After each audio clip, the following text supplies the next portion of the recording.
Good evening, everyone.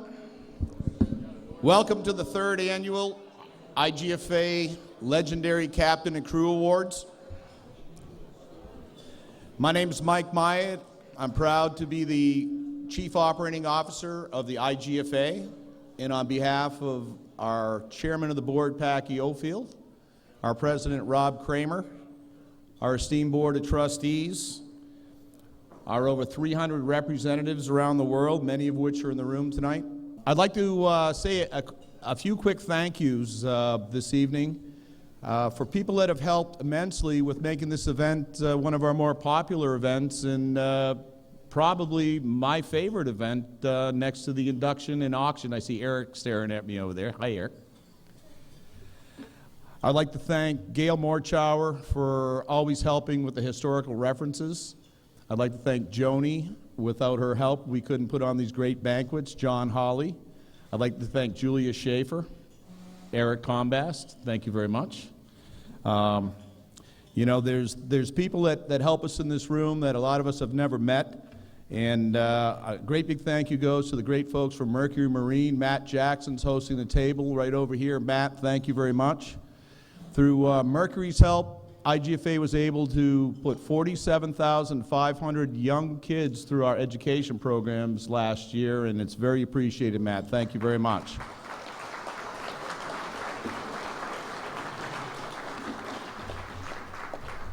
Costa Del Mar.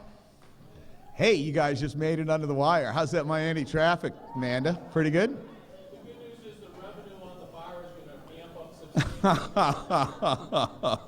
Yeah, figure that. We had the cash bar tonight. Thanks for cluing me in on that, Dave. But anyway, Dave Bultice, his lovely wife, Amy, Amanda Perryman, Mike Holiday, all the great people from Costa. Everything that we do around here is powered by them, and we really appreciate your attendance and your constant presence with IGFA. Thank you guys very much.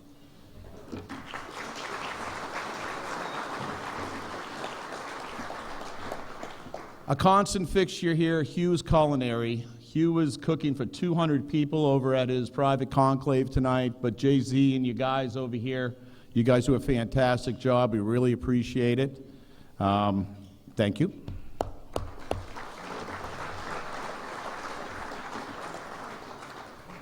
We have a new member of the IGFA family, and everyone that enjoyed that great rum in the lobby tonight, that's Papas Pilar. And they brought an entire team over here this evening.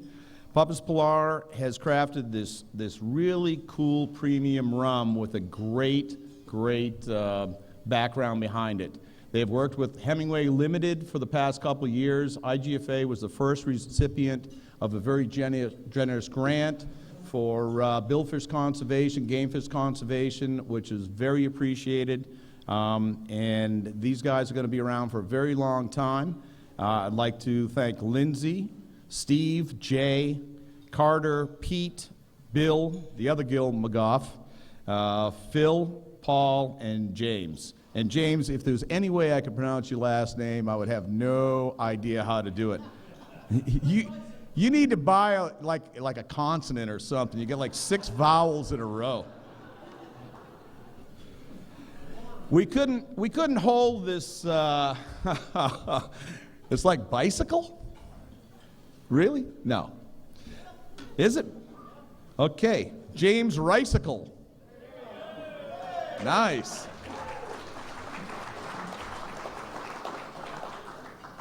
Popsicle's not spelt like that, James. You know, we have a great committee that helps us select the recipients, the honorees that get the Tommy Gifford Award. We have over 200 names on a list, and only 6 people maximum get in every single year. And we realize that in every port, in every state, in every country around the world, there is the guy. And tonight we have 6 of the guys coming in. I want to give a big thank you to our committee.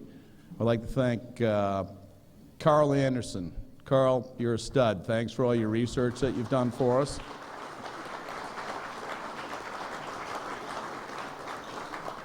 Bobby Brown, who's the vice chairman with the perfect hair. Bobby.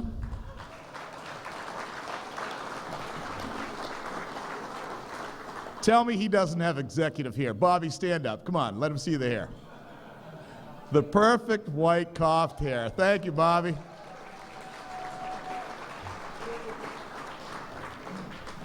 Bark Garnsey. Barky, where are you, man?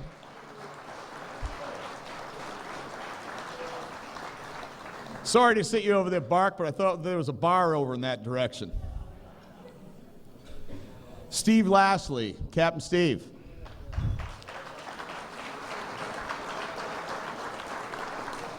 Thank you so much for coming, Steve.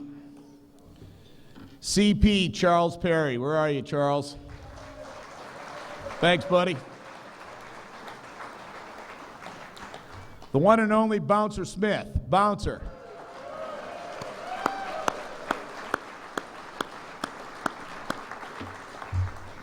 A member of the committee who was reclused from participating this year because he's a recipient tonight, Captain Gary Stuve. Gary?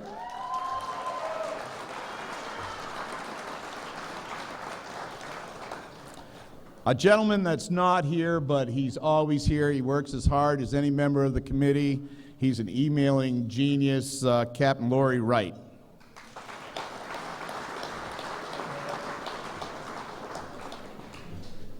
And our very own Hall of Famer, Peter B. Wright. Peter?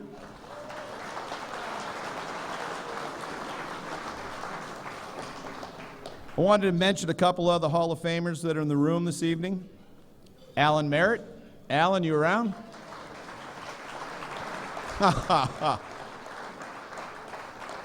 If anyone wants to have a blast, stand outside in about 2 hours and watch Alan dance his way down the red carpet. That's always one of the highlights of my night. Ruben Hyen. I think Ruben may not be here. Ruben? Ruben, where are you?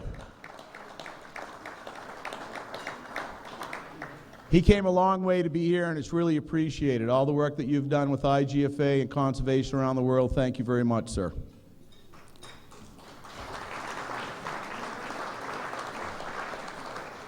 Captain Steve Huff.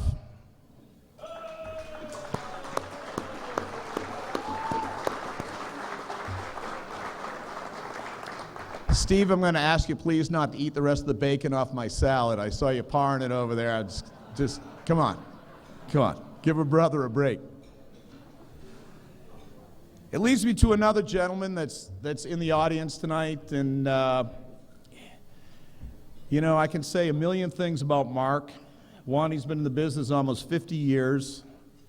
He's a constant fixture around IGFA. He's been a mentor to me. I know he's been a mentor to Rob Kramer. You know, he has written 31 books.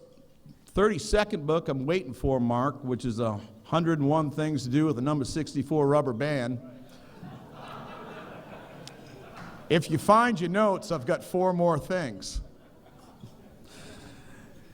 Mark is a Hall of Famer here at IGFA. He's worked tirelessly with us. He's worked with the state of Florida. Mark has always been an educator, and I'm proud to say that he's educated me not only in the fine art of testing microphones and public speaking, but also on how to conduct myself and how to have great fishing practices. And I'd just like to say one time, Mark, it works for me, and I know it'll work for you. Everyone, Mark Sosin.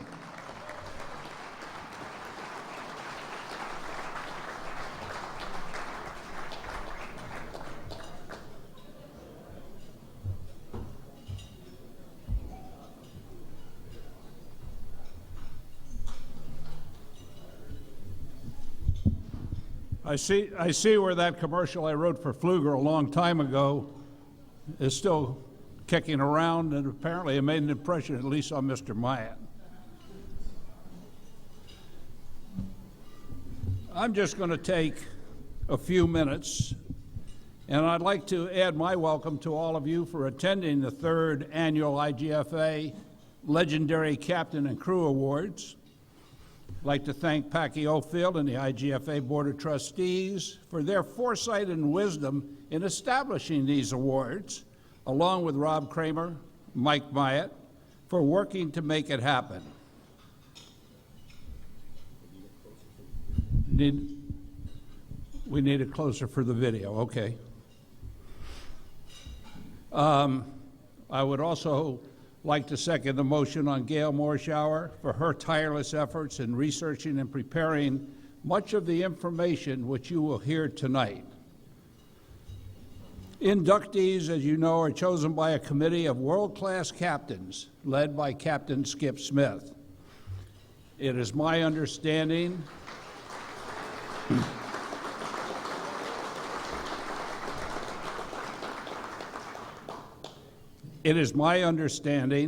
that there are close to 200 names on the list which are being considered.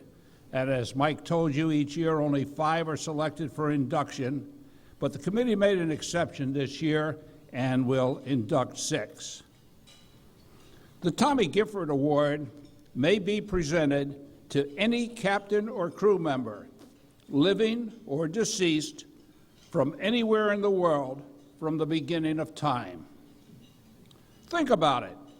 Just take a moment and think about that and what it takes to be selected.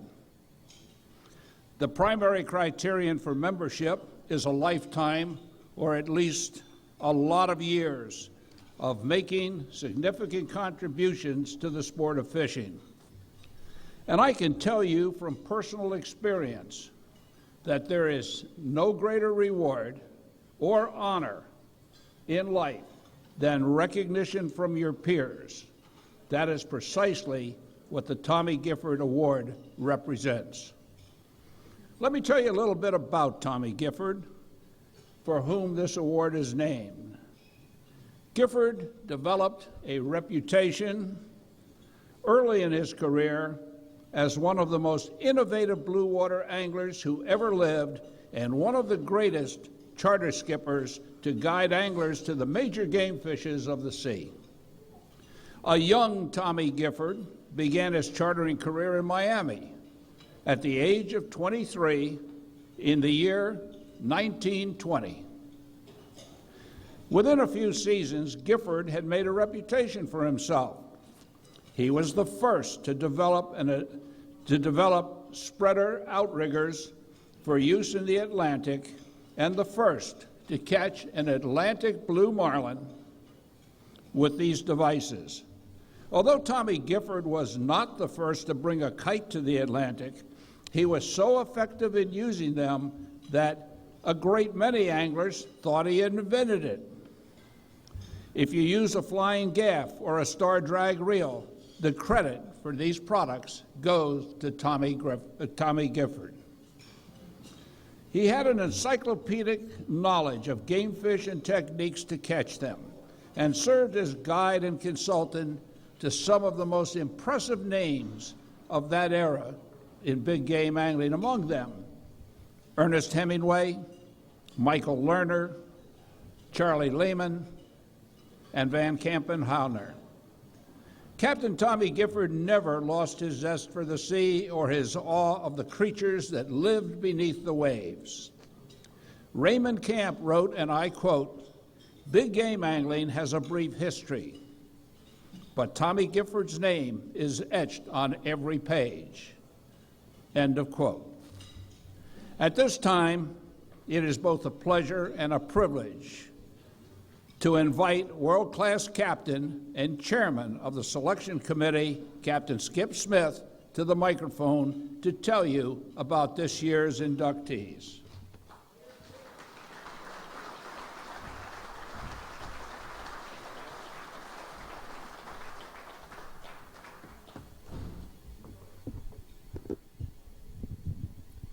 Get the mic up here where it belongs. I can really get your attention. Mark, those words ring through my ears over and over, to be respected by your peers. That is, you can't buy that honor, like you said. You can only get it one way, through hard work, perseverance, and letting your peers respect you. The list we have, by the way, to give you an idea how to get on the list, we all need your help with that list. We're always looking for new names.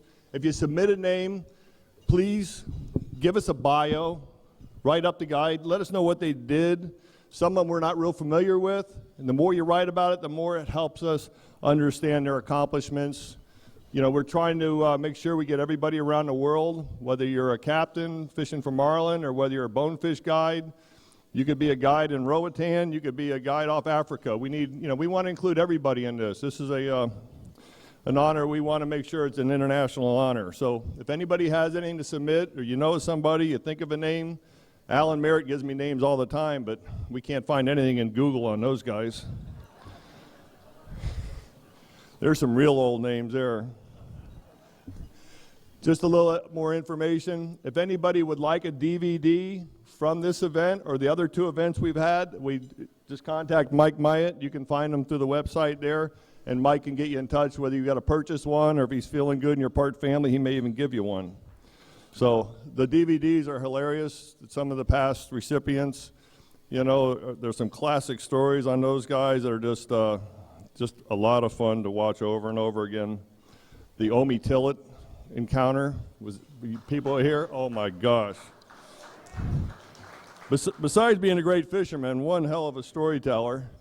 Alan Merritt, I know you told us the stories how Tommy Gifford even used to walk down the dock, right?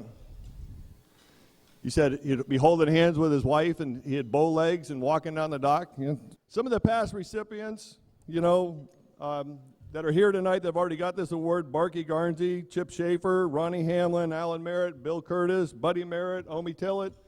There's quite a few of them.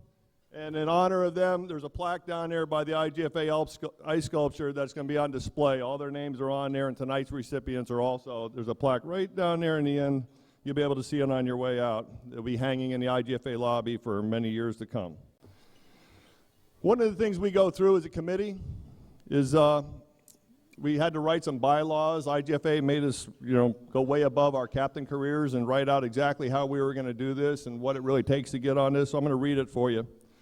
The primary criteria for receiving the Legendary Captain and Crew Awards from the IGFA is that the captain or crew member must have provided leadership in their trade and have earned the respect of their peers, thus making a meaningful contribution to the sport of recreational angling over an extended period of time. The nominee must demonstrate that he or she has espoused the ethical angling standards stated by the founders of the IGFA. To nominate a candidate, please email Mike Myatt. You'll find his email on the website. Nobody's going to remember this one. Well, let's get down to these special folks that we came here to pay honor to. First one tonight is going to be the late Jimmie Albright. In 1934, at the age of 19, Jimmie Albright began mating on offshore boats at Miami's Chamber of Commerce docks. A year later, he had his captain's license. And in 1937, he had his own boat, the 33-foot Jammar. In 1945, after a 4-year stint in the Navy, he settled with wife Frankie in Islamorada, where he pioneered the sport fishing industry in the Florida Keys and became one of the most famous of all the Keys guides. Celebrated anglers of the time, among them President Herbert Hoover and actor Jimmy Stewart, sought out Captain Jimmie Albright. In 1946, 1947, Jimmie guided Joe Brooks to the first bonefish and the first tarpon on fly tackle. When Ted Williams called, anxious to catch a bonefish on fly, it was the beginning of a lasting relationship between the two men who had so much in common. They both preferred the flats to offshore, and they both were competitive, intense, and cantankerous. Jimmie invented the nail knot and a hitch called the Albright Special. It was at the forefront of tackle and boat advances. And though best known for his inshore abilities, he also was a skilled big game angler. On the last day of the 1946 Cat K Tuna Tournament, he and angler Herbert Pulitzer landed 7 giant bluefin tuna weighing from 350 to 800. This fly fishing innovator and light tackle pioneer opened up the backcountry to anglers all over the world. Though fiercely independent, all of his skiffs were named Rebel. He was well liked and highly respected. And over 5 decades of guiding, Captain Jimmie Albright did mellow a bit. At this time, I'd like Captain Gary Ellis to come up here and tell us a little bit more about Jimmie Albright.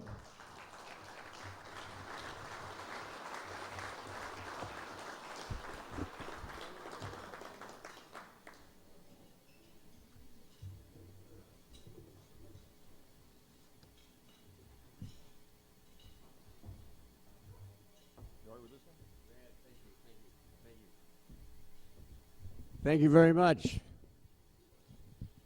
Thank you all for being here. It's good to see all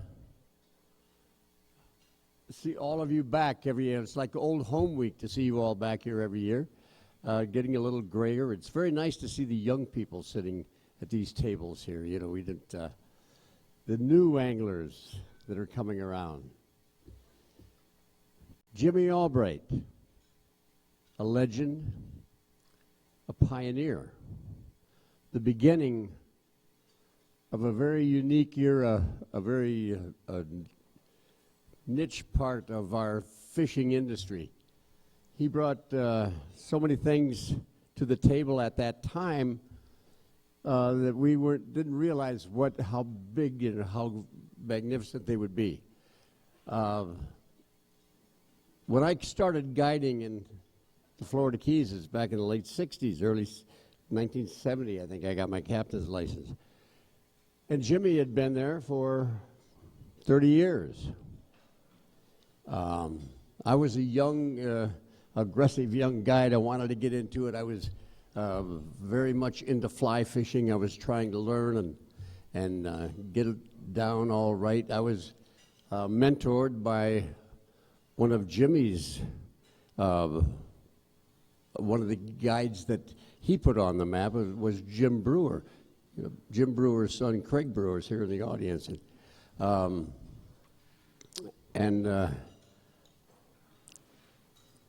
It was a classic experience to be learning fly fishing and getting tarpon, huge tarpon, to eat flies. Jimmie started all of that.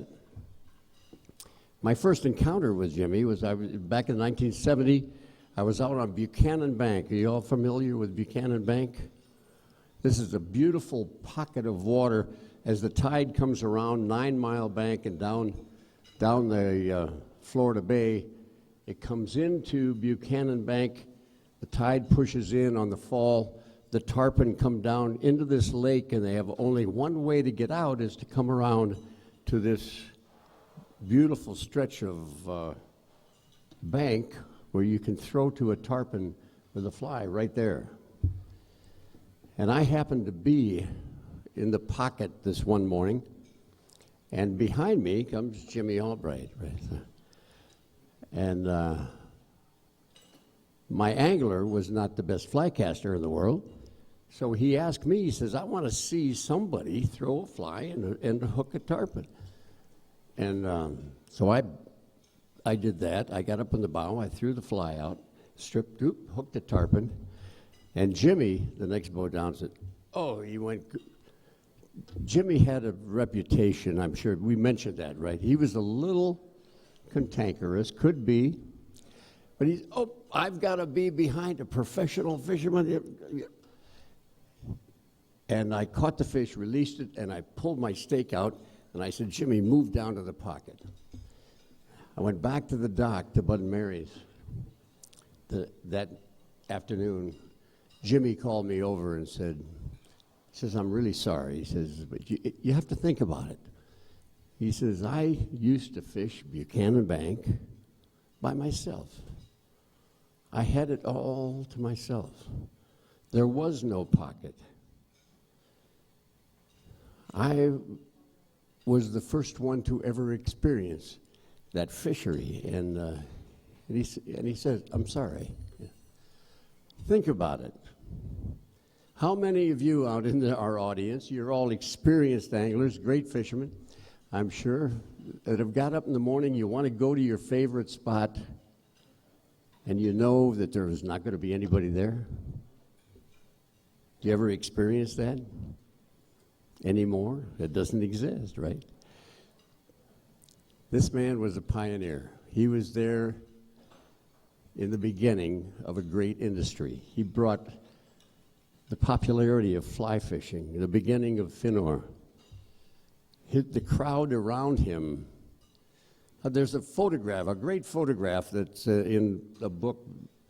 Bob Rich wrote a book on where there's, let me think who, Cecil Keith, Jimmie Albright, Ted Williams, Jack Brothers.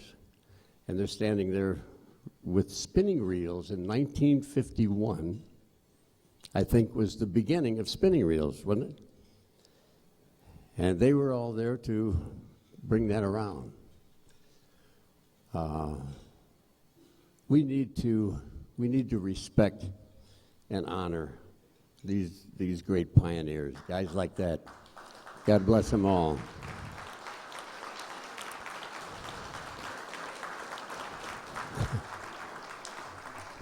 Jimmie was the kind of guy that if he liked you, you had the best friend in the world. If he didn't, then you might have been in a little bit of trouble. He and Ted Williams were very much alike and very dear friends. Birds of a feather. They respected the best of the best, and Jimmie was one of those. He was, when you got to know him, a mild-mannered man. I don't know that he realized the immensity of what he pioneered or brought to the world. He brought us some great experiences. Bringing the fact that a 150-pound fish will swim up and eat a chicken feather heap. That was a pretty amazing breakthrough in our fishing industry, don't you think? And he began that all. The bonefish now, Bill Smith did that, but he was part of a group of legends. Bill Smith, Cecil Keith, Jimmie, Billy Knowles Sr. back then,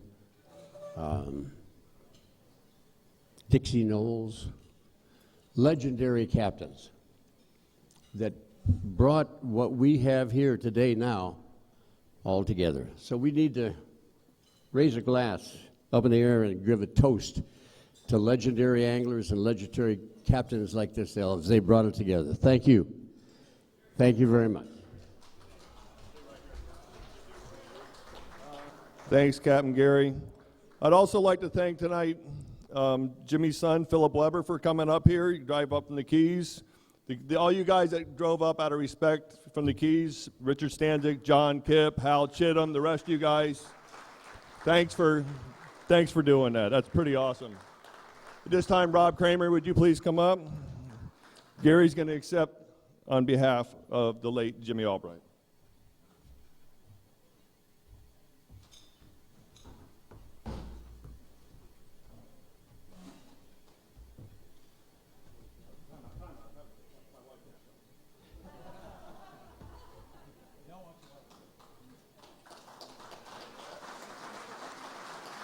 Hi, folks. I'm Peter Wright. I'm mainly an offshore fisherman. A lot of American anglers and captains don't realize that there is such a long, extensive history of big game fishing in New Zealand. And I am extremely proud to be able to present a very dear friend of mine, Captain Snooks Fuller. Snooks is a third-generation New Zealand family with strong ties to the sea. As a young man, Snooks spent all his time fishing, his passion for the sport overcoming his seasickness. At age 18, he designed and built a boat, the Lady Doreen. When it was launched in December 1951, it was the most advanced game fishing boat at the time, and she's still going strong in New Zealand, by the way. Snooks has been recognized many times for catching the most game fish in a season. He was the first to use fiberglass rods and light tackle techniques in New Zealand.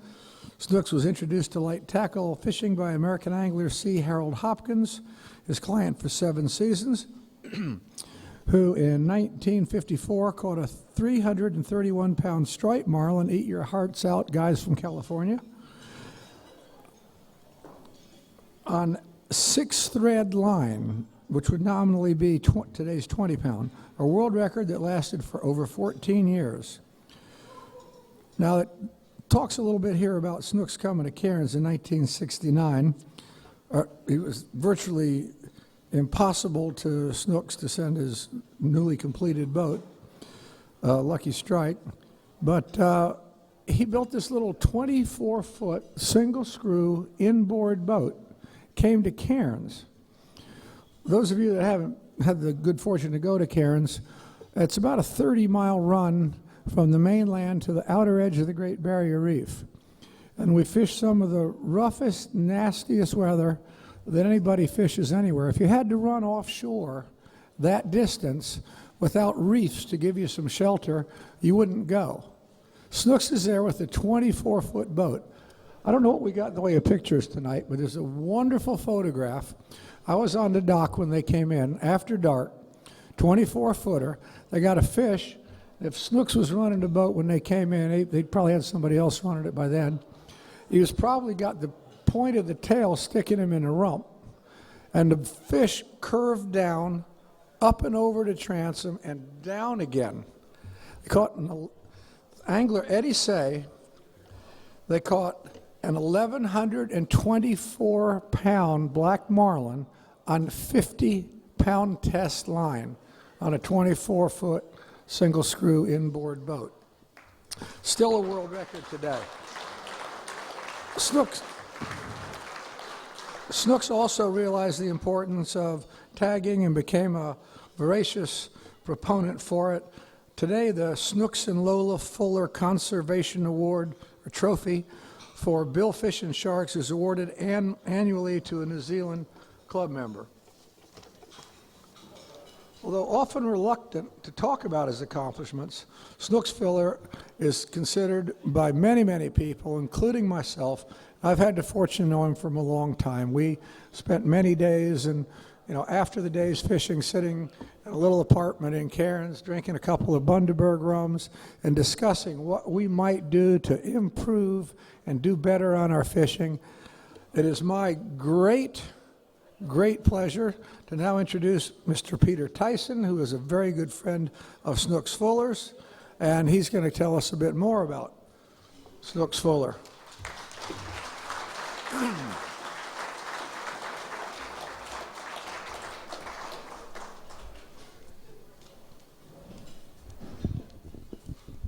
Pleasure to be here tonight.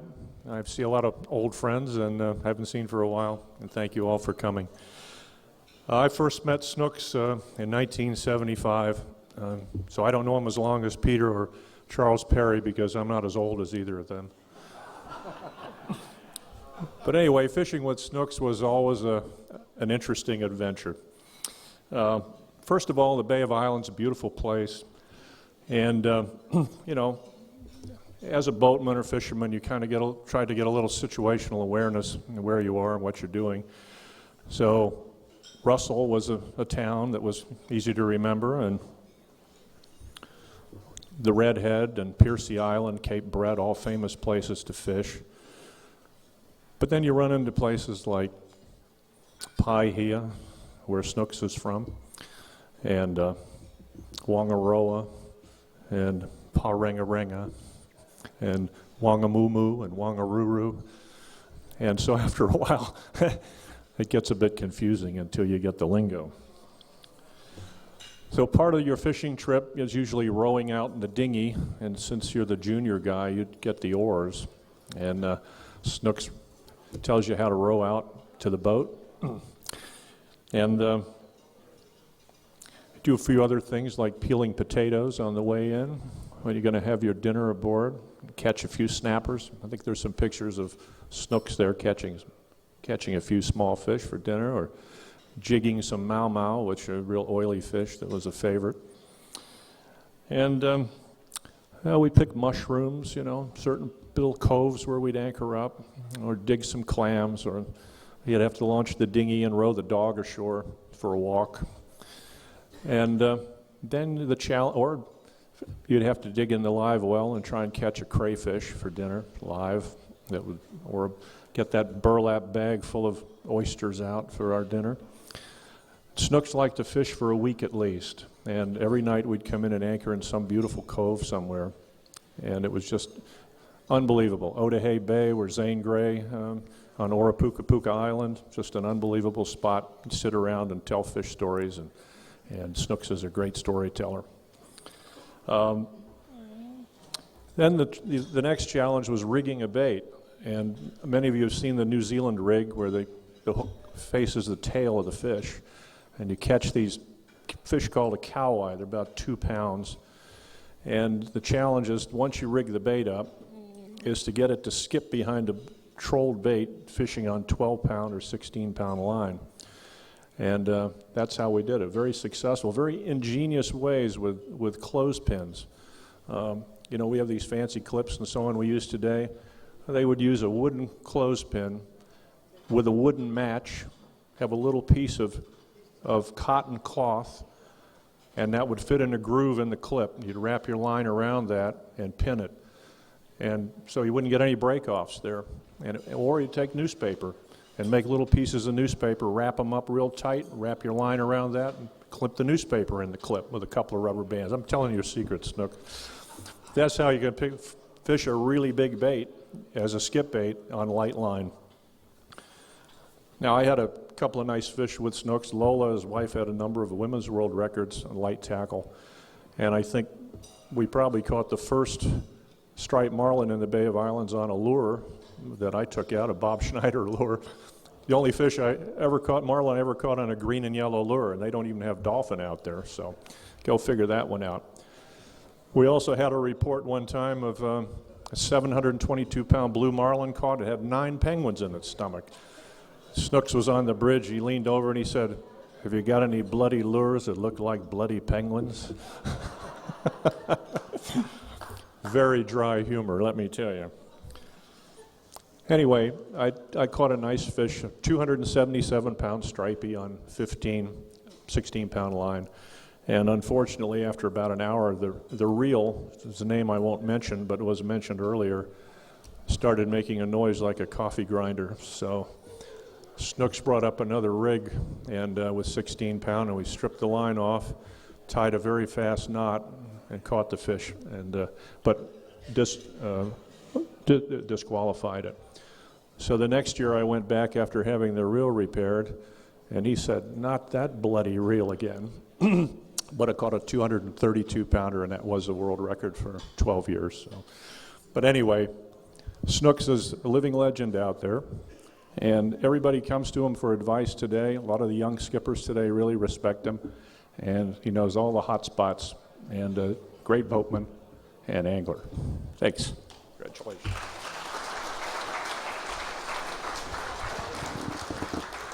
It's my extreme pleasure to ask one of the best fishermen that I know, Mr. Snooks Fuller, to please come up.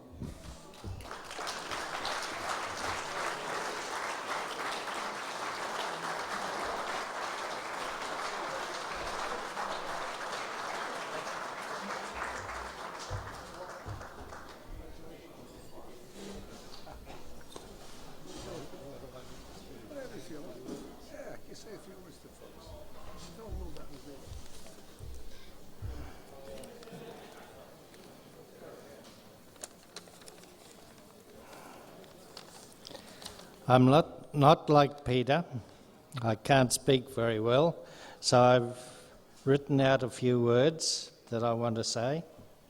Good evening, everyone. I have been a member of IGFA for many years and had always intended visiting, but somehow never got around to it. Being awarded the Tommy Gifford Award was the motivation I needed to make the trip.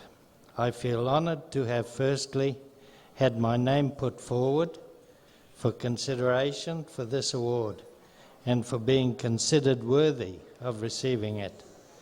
My sincere thanks to those responsible. I would like to congratulate past and present International Game Fish Association staff and members for their foresight and hard work that has gone into the creation of this fabulous complex. Being a charter captain, I have had the privilege of meeting so many interesting people from all around the world. One who comes to mind is Peter Wright, who I met in Cairns in 1969. I predicted then that he would rise to the top of his profession. He was one of the few who was willing to pass on his knowledge. Thank you, Peter.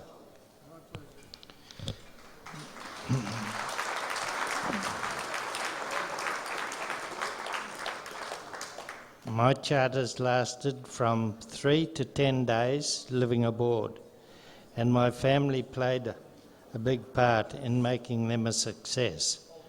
My lovely wife Lola worked very hard, taking care of the business side of the operation, as well as all the bookings and the catering for these trips.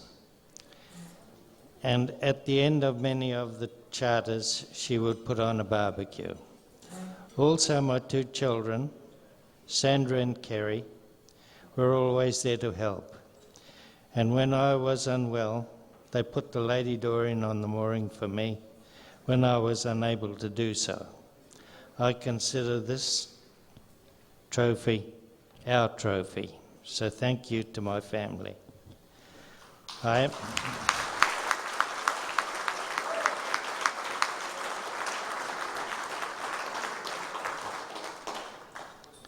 am pleased that I can share this night not only with my family, but also with friends Peter, Jeannie, Kaz and Diane, who fished with me in New Zealand and have become very good friends.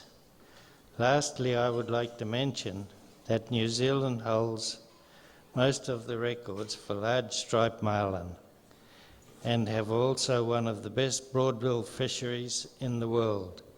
So would love to see you keen fishermen come down to our beautiful country and try your luck. Tonight has been a wonderful experience for me and my family. Thank you.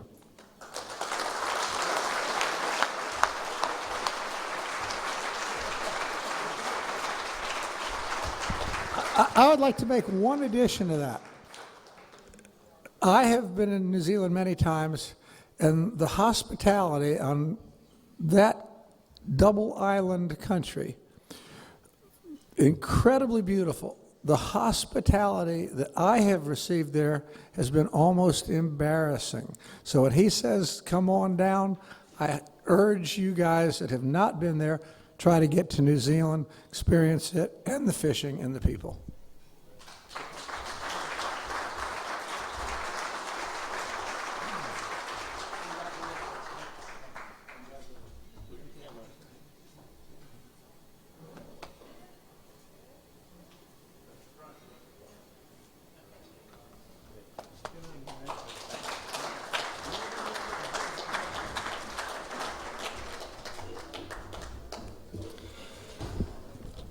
Really appreciate everybody being respectful and how quiet you are for each one of these speakers, and that's what it's all about, the respect these guys have earned. So thank you everybody for respecting and staying quiet.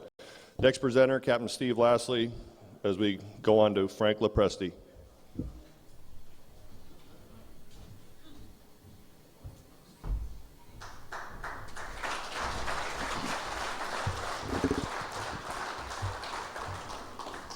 Frank couldn't be here tonight, wanted me to give everybody his best, and he's got some personal issues that he had to deal with, and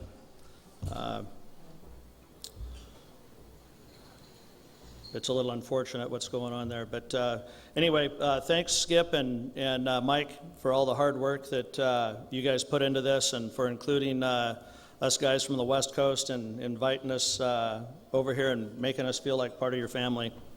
I'm just going to read a little bit of what they prepared for me that kind of as Frank's legacy. At the age of 8, Frank LOPRESTE was working as a deckhand at San Clemente Pier, and he was making about $3 a day at the time. And by 12, he knew he wanted to be a fisherman, and he did that in a big way. After earning his teaching credentials and got a master's degree in 1967, In 1974, he bought his first boat, the Cape Polaris, from Bill Poole and renamed it the Searcher. This led to a partnership with Bill Poole, who was recognized last year, and together they bought Fisherman's Landing, Point Loma Sport Fishing, and Seaforth Sport Fishing in San Diego. 2 years later, he purchased Bill Poole's Royal Polaris. Many of you have probably heard of that. In my opinion, it's probably got more miles on it than any boat in the history of any vessel in the world. He's been the owner and operator ever since. LOPRESTE is known for his willingness to give new ideas and techniques a shot, and the entire San Diego fleet's role in developing and defining sport fishing methods, such as their use of stand-up tackle, and that's a real source of pride to him. Frank LOPRESTE took his boats to extreme places, pioneering Clipperton Atoll, and his crew took fishing kites to new heights when they started trolling with them. Still filled with enthusiasm for the sport, he works right alongside his employees, and he really does that. I only had the opportunity to work for Frank for a very short period of time, and I've never met a man who leads more by what he shows and the way he works on a daily basis than any human being I've ever known. He runs all of his operations with military-style precision. When you hear a little bit about how many days per year this guy runs his boat and his operation, it's almost beyond belief. Frank will get right alongside his crew member, throwing chum to keep the bite going, tying knots for novices, cleaning the catch, serving the meals, and clearing the tables. To him, the onboard camaraderie is the most important part of the adventure, and the secret to his success is a great crew that really cares about the passengers and about providing each one with a trip of a lifetime every time. A few of the bullets from Frank's career. The Royal Polaris is a 115-foot aluminum construction sport fishing boat. It's got all the state-of-the-art electronics, a lot of the sonars that I like to play around with, and fathometers and stuff like that. The boat carries 19,000 gallons of fuel and 10,000 gallons of water. Since 1976, the Royal Polaris has been at sea an average of 310 days per year. In the 12-month season of June 2013 to May 2014, the Royal Polaris will be gone 320 days. And when we say it's gone, it's not just gone, they're fishing. And a lot of those days are 24-hour days. They have to do all of the maintenance the second the boat hits the dock. As the boat's tied up to the dock, the mechanics climb on board, the electricians climb on board, supplies are coming in, fish are being offloaded. It's pretty impressive to watch. In 1979, Royal Polaris was the first commercial sport fishing vessel to go to the Clipperton Atoll. It's 1,500 miles south of San Diego. Since 1979, they have made the trip 21 times. Frank has financed or co-signed for at least 12 outstanding young skippers to own their own vessels in the San Diego sport fishing fleet. All of these are still in the business. In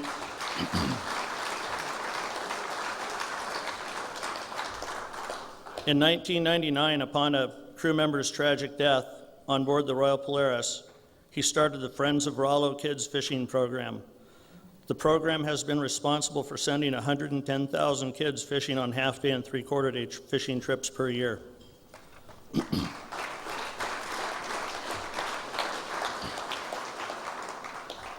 He's presently involved in raising funds for the Fish Reef Project for Southern California. And the Royal Polaris, he believes, has more IGFA world records than any other commercial sport fishing vessel in history. And Frank and his crew, their big thing is yellowfin tuna. And a lot of it's on the anchor. They don't chase the fish. They don't follow the fish. A lot of it's on the anchor. A lot of it's drifting. One of their trips, they had the largest catch of yellowfin tuna of fish over 200 pounds in 2005. They had 68 yellowfin over 200 pounds, all the way up to 298 pounds in a single trip. And Frank, we wish you were here, and you're in our thoughts and prayers. And if anybody feels such, if they could keep Frank and his family in good thoughts and prayers this evening. Good evening to all of you who are present at the 3rd Annual Legendary Captains and Crews Ceremony at the IGFA Fishing Hall of Fame and Museum. It is with deep regret that I cannot be present this evening. I have always wanted to visit the Hall of Fame, and now that you have recently inducted my partner, Bill Poole, it is a must on my list over the next few years. I consider it a great honor to be selected as one of the honorees this evening, and I thank all of those who are responsible. I feel that I have been one of the luckiest people on this planet, simply because I have been able to devote my entire life to sport fishing, pleasing passengers, and seeing that look on their face when they have caught their personal best. I have had a phenomenal career, and I hope to continue it for many more years. I was born in 1943 in Riverside, California. My parents were from the island of Lipari, Italy, where my grandfather was a commercial fisherman. At the age of 3, I started fishing on the piers in Southern California. By the time I was 8, I was a pseudo-helper on a half-day boat. And by the time I was 12, I had firmly made up my mind that fishing would be my career.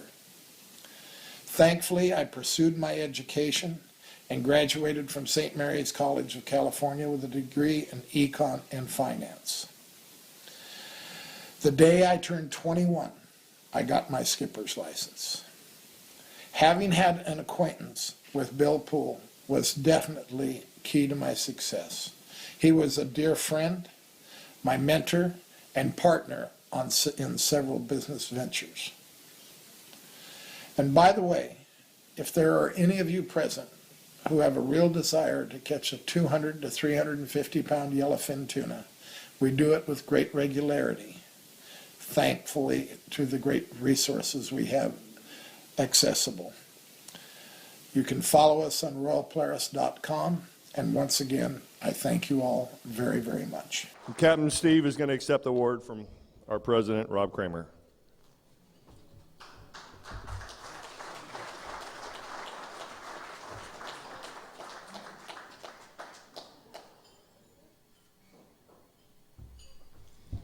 Well, did you hear that stuff? I mean, was he a leader or what out there? I mean, that's what really makes these guys special. That's awesome.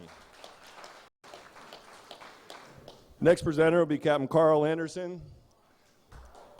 Be talking about the late, great Laurie Mitchell. Wait till you hear this story.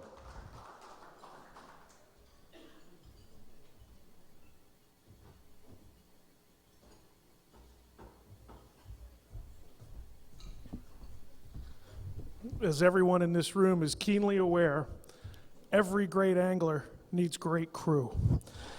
This was never more true for the prolific writer and adventurous angler Zane Grey, who also relied on crew to make his wonderful catches. Captain Laurie Mitchell was an Englishman who owned a fishing lodge in Liverpool, Nova Scotia, Canada. Hearing of Zane Grey's success with big swordfish off Catalina, he began a correspondence with Grey about the tackle and boat handling techniques that he might apply to the giant bluefin in the area that were just too tough for ordinary tackle. Mitchell wrote about the one he managed to capture, a world record 710-pounder, as well as the 50 or 60 giants he had lost.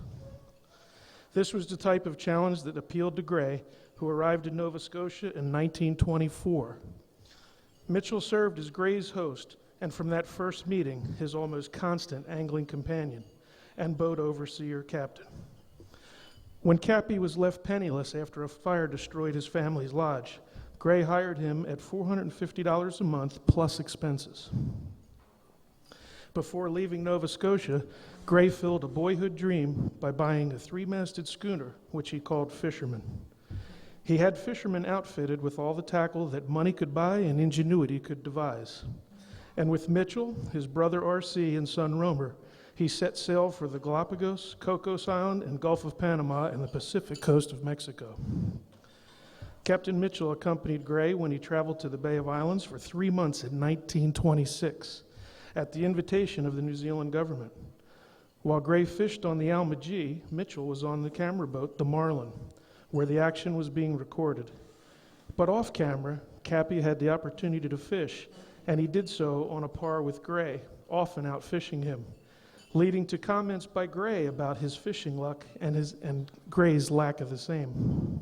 On that trip, Mitchell landed two black marlin of 685 and 976 pounds. The latter remained the all-tackle record until Alfred Glassell caught a 1,025-pounder off Cabo Blanco in 1952. To think of these men doing these great sport fishing expeditions in the 20s and 30s is incredible. In reading Gray's accounts from these adventures, he had a great respect for Mitchell's abilities, his natural boatmanship, fishing instincts, and of course, his amenable demeanor to make such long journeys and fishing with such little success until they started to learn the techniques and improve the tackle that would lead to their successes, which included 14 records caught by Gray and Mitchell as a skipper. The pair tried a mothership once again with a 195-footer with a narrow 28-foot beam they called the Fisherman II. The boat carried 6 launches, and they set out to fish Christmas Island off Madagascar. They got as far as the Fiji Islands and had so much trouble it nearly completely bankrupted Gray. So they abandoned the trip, selling the boat to a cannery. Accounts of their adventures appear in Zane Gray's 1927 book, Tales of Swordfish and Tuna. A few years later, the companions parted ways after an argument in Tahiti, and they never fished again. I'd like to call up Rob Kramer to accept Laurie Mitchell's award.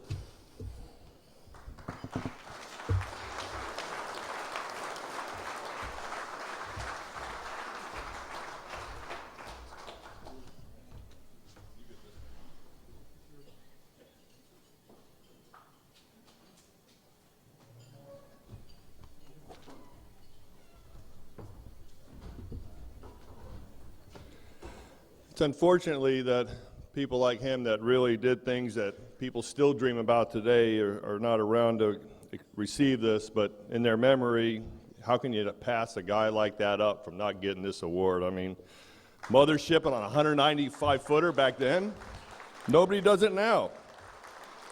Unbelievable. Him and Zane Grey, I'll tell you what, I'd like to read the book on the untold stories of that trip. Whew. Our next presenter will be the great Captain Bouncer Smith. Captain Bouncer, you want to go tell us a couple stories about Captain Bob Lewis?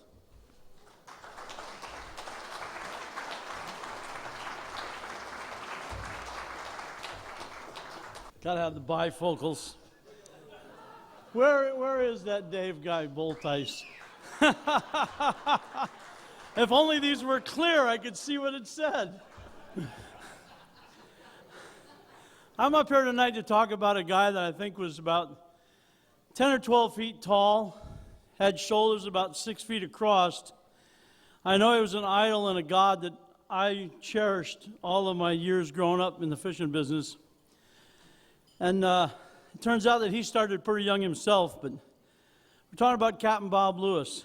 As a teenager, Bob fished Tavernier Creek when every cast would bring a giant snapper. After the war, he landed a job with the Miami Police Department, and we had a mutual friend, Jesse Webb. If Jesse was here tonight, Bob would be in a heap of trouble because he told some stories about Bob that Bob never wanted to have repeated about what a motorcycle patrol officer could do. And by 1948, Bob was running his own charter boat, the Lazy Lady, out of Miami's Pier 5. During these years, Bob Lewis and Tommy Gifford became friends. And when Lewis took a job with Republic Air Aviation, running the company's fishing boat in New York in the summers and Miami in the winter, he'd get Tommy Gifford to join him on a lot of his trips, especially in Montauk. Tommy had been playing with a fishing kite down in Key Largo that he had learned about from Harlan Major, who in 1929 brought the technique east to Montauk anglers. So it's interesting, we always thought that they had kites in the Pacific and then they all of a sudden were off at Key Largo. At this late date, I learned that they went from the Pacific to Montauk to Key Largo. But the way Bob tells the story, he took a charter from Pier 5 down to Key Largo, and they brought some blue runners to fish for groupers. And when they had all the groupers they wanted, down a little bit to the south of them, Tommy Gifford was seen catching sailfish one right after another. So Bob put his blue runners out on the outriggers, figured he'd get a few sailfish that way. And every time he turned to look off the bow, Tommy Gifford was fighting another sailfish, and he had this flag in the air, this kite flying up in the air. Bob thought it was some way he was bragging that he was catching fish, or that he was using it to let everybody know he was fishing, not to run over his lines. But Tommy was catching so many fish that Bob had to keep his bow pointed at Tommy so Bob's charter wouldn't know how bad he was being outfished. The story that Bob told was when they got to the dock that night, he went over to Tommy to ask him what was going on, and Tommy says, "Hey, I've been playing with this kite thing, and it's been really working." And Tommy gave a kite to Bob, and back then, you built a kite out of 2 pieces of dowel and a neckerchief, a woman's scarf or something, and you'd take it out and it would fly or it wouldn't fly, and you'd take it home and you'd rebuild it and you'd take it out and it'd fly or it wouldn't fly. And then you had this 2x2 square that you had to store on the boat, and heaven forbid if it rained or it crashed in the water or anything else. But it was really effective at catching fish. And over the years, Bob perfected the collapsible kite and brought kites to all of us. And God, the changes he made in fishing in South Florida and then around the world with collapsible, storable kites and stuff is really amazing. But Bob definitely made kites into everybody's method of choice for catching a lot of major game fish, from sailfish to tarpon to bonefish to bluefin tunas and beyond. It's really, really amazing. As I said before, his early kites were made out. He also, beyond his silk handkerchiefs and stuff, Bob also developed the first kite rod. And it was about 1-inch aluminum tubing, had a wooden spool about this big around. There was a notch in the spool and a little nail, and you would wind the kite out, and when you got it where you wanted it, you'd pull the line out the notch in the side of the spool and wrap it around the nail. And that was when the kite reel was locked up. When you wanted to bring it in, you unwrapped it from the nail, cleared it out of the slot, and wound the kite back in. But I think all of us at one time or another had a Bob Lewis fishing kite to go with our Bob Lewis kite. And I have to admit that I was a member of the group of people that, when the wind blew too hard, started stabbing holes in the quarters of our kites so we could fly them when the wind was blowing harder, and adding yardsticks to stiffen the spars so we could keep fishing. People ask me today, is this kite fishing new? I was experiencing kite fishing in the early 1960s, and these were guys who were doing it way before we were. I really have to throw out a little bit of dirt about Bob at this point. Bob was a big man, and he was a very active man, but his heart wasn't as big as he was. And they had to get a bigger heart for Bob. And while he was getting a heart transplant and stuff, his nurse was a lady named Judy. And it was late in Bob's life, and Judy looked after him while he was having the heart surgery and recuperating. And he decided to make Judy the new lady in his life, and they got married. And in their wedding vows, Bob swore that in their time together, she would catch a bonefish, a tarpon, and a sailfish. Well, they caught the bonefish on their honeymoon, and then they were so busy with the kite business and taking care of other people's fishing interest and chartering and selling kites and improving kites that they never took time to fish. So Judy didn't catch a sailfish and Judy didn't catch a tarpon. So my son had never caught a sailfish, and I called up Bob and Judy and I says, "Hey, tomorrow is a school holiday, and my son is dying to catch a sailfish, and my wife's got to work. Would Bob and Judy come out and help me take my son sail fishing?" So, being one that never turned down helping somebody, Bob and Judy showed up. And we got out there, and the wind was blowing about 15 out of the northeast, and we got the kite up, and the wind started to die. And the only sailfish we saw on the kite that day came up and ate the float above the bait. But then the wind completely quit. But the good news is that shortly thereafter, my son caught his very first sailfish. And my son had brought one of his buddy neighbors, and that young man caught his first sailfish. And then it was unavoidable. The next sailfish that bought Judy caught, fishing with Bob Lewis, the man in kite fishing, and she caught it on a flatline herring, as were all 3 sailfish that day. Well, I have good news for everybody. Bob got even with me. All the time I would see Bob and Judy, and I'd say, come on, we got to go catch that tarpon for your wedding vows. We got to go catch a tarpon. It was always, we're too busy, we're doing this, we're doing that, we're developing new kites, we're going here to teach people how to fish with kites, and we're doing that. So finally I figured out the solution, and I called Bob up one afternoon, and I says, I've written a story on tarpon. I'm sorry, Mark, I really did write a story one time. They rejected it, though, it's no problem. But I wrote a story on, I told Bob and Judy that I wrote a story on tarpon fishing, and I didn't have any pictures, and the deadline was Monday.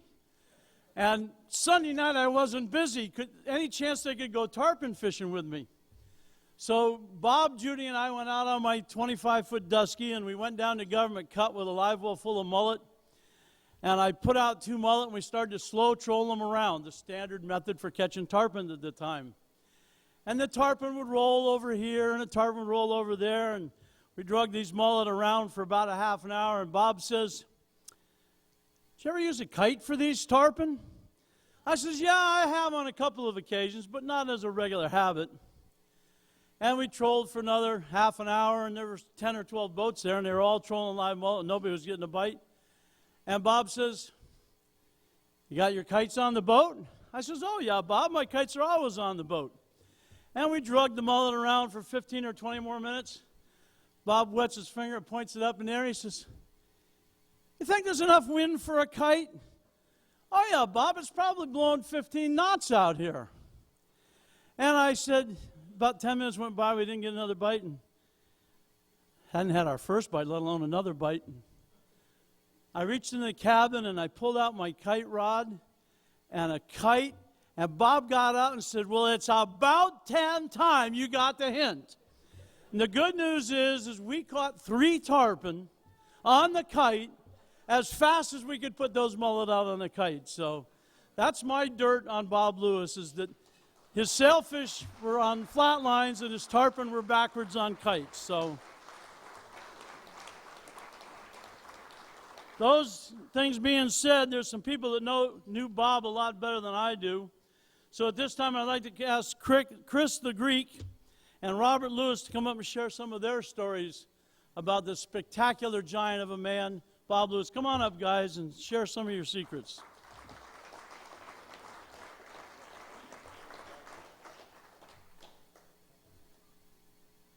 And by the way, just to correct things, some people think Bobby Brown's got the perfect hairdo. I think Chris and Skip have it down pat. Okay.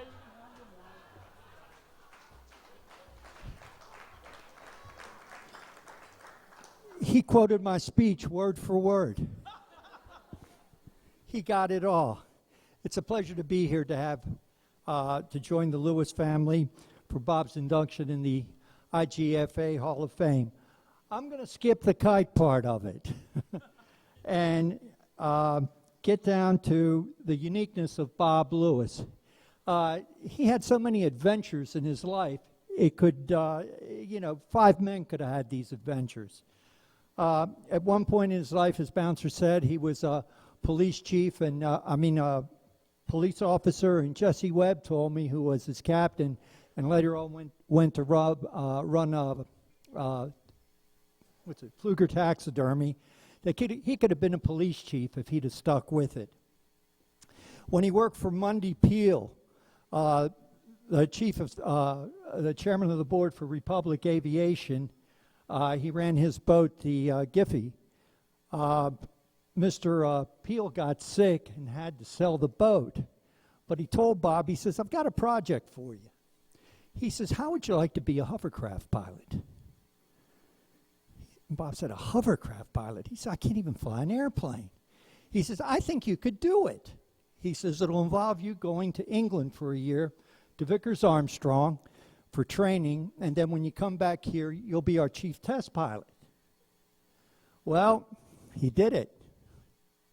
He went to England, learned how to fly it, came back, and was on the project for about 6 months, flying the thing off of Montauk, and this wasn't some small hovercraft. This was a big military type vehicle. And Mr. Peel called him in, and he says, we're canceling the program. We're selling it to Northrop Aviation out in California, and they'd like you to go to work for them. Well, Bob talked to Northrop. It was a ton more money than he could have made fishing. But he really missed fishing the 2 years he was in the hovercraft program. So he turned him down and took up Jim Knight's offer to go run his boat, the Rerun.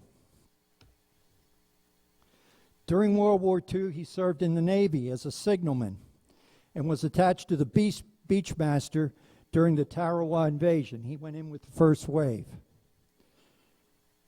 He used to tell me a lot of stories about the landings at Tarawa. It was probably one of the worst invasions in the Pacific. We took a lot of casualties in that. Well, in the 1960s, ABC television needed a show to pick up its sagging Sunday afternoon winter ratings. And they had a sportscaster there that was pitching a show to him, an outdoor show by the name of Kirk Gowdy, who was quite the outdoorsman. He loved to hunt and fish.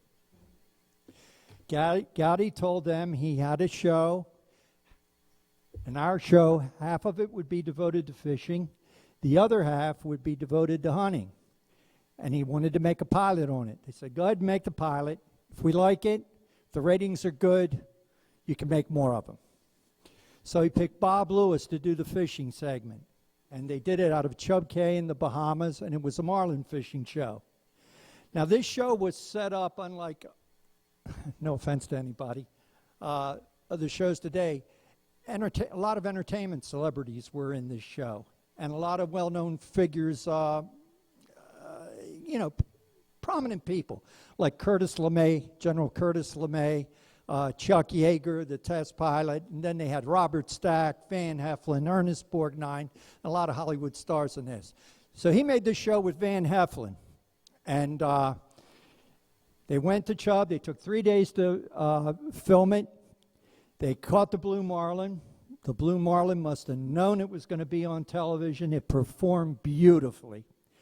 But the thing that put the show over the top was the dialogue between Heflin, who was hungover at the time, and Bob fighting the fish.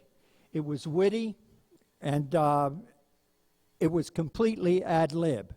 Needless to say, the ratings for the show went off the wall, and Bob made 2 more for him, one on tarpon fishing and one on dolphin fishing. Well, through his many speaking engagements, that's another topic. Bob really did a lot to promote fishing. There wasn't anybody that approached Bob that said, hey, listen, we'd like you to speak to our group, that he would never listen to or turn down. He always had time for anybody, whether it was the lowest worker on the bottom gang at the boatyard to walking down the dock and talking to Mrs. Ford at the Anglers Club. Well, through his many speaking engagements and the success of the American Sportsman and other shows that he made, Bob promoted sport fishing tirelessly. I feel the induction, I don't have my bifocals, into the IGFA should not only be about records, but also what one contributes to the sport of fishing. Fishing is an adventure. One of the few adventures you can do anymore. I mean, the Atlantic's been flown solo. Lindbergh did that. You know, they've gone into outer space, but fishing is still an adventure. You never know what you're going to catch when you cast your line out, whether it be off a canal bank, whether it be off a boat, or off a pier. And that's what makes it so much fun, and that is what Bob Lewis loved about it. Thank you.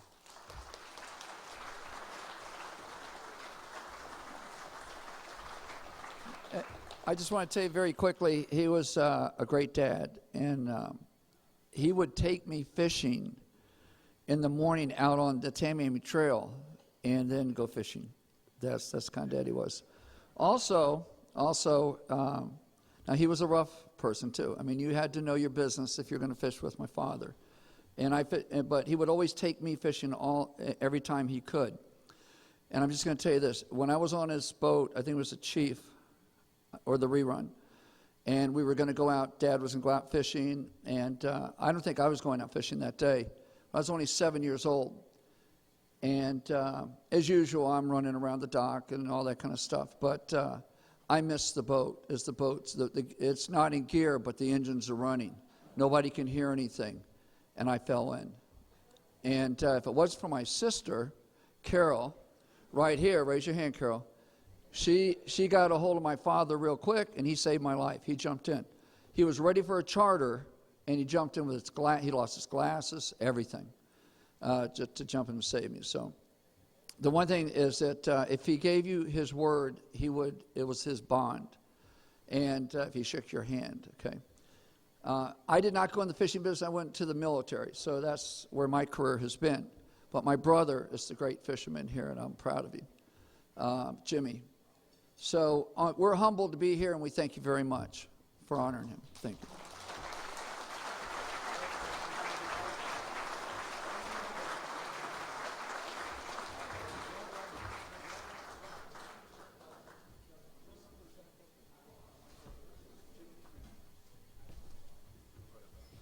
At this time, I'd like to invite Jimmie Lewis up to accept the award for his father.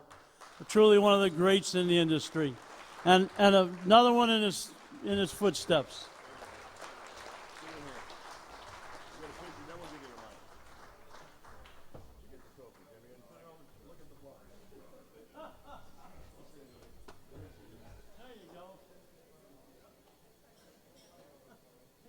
He's afraid to get fish on his hands.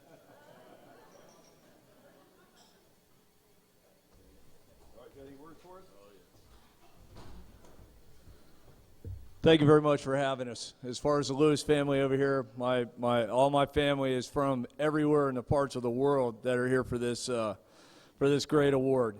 I want to thank Mike Myatt. He did a special tribute to my dad. I want to thank everybody who was involved with this. Skip Smith, he did a great job as far as having everybody as far as for the legendary captains, and especially my dear friend Bouncer Smith.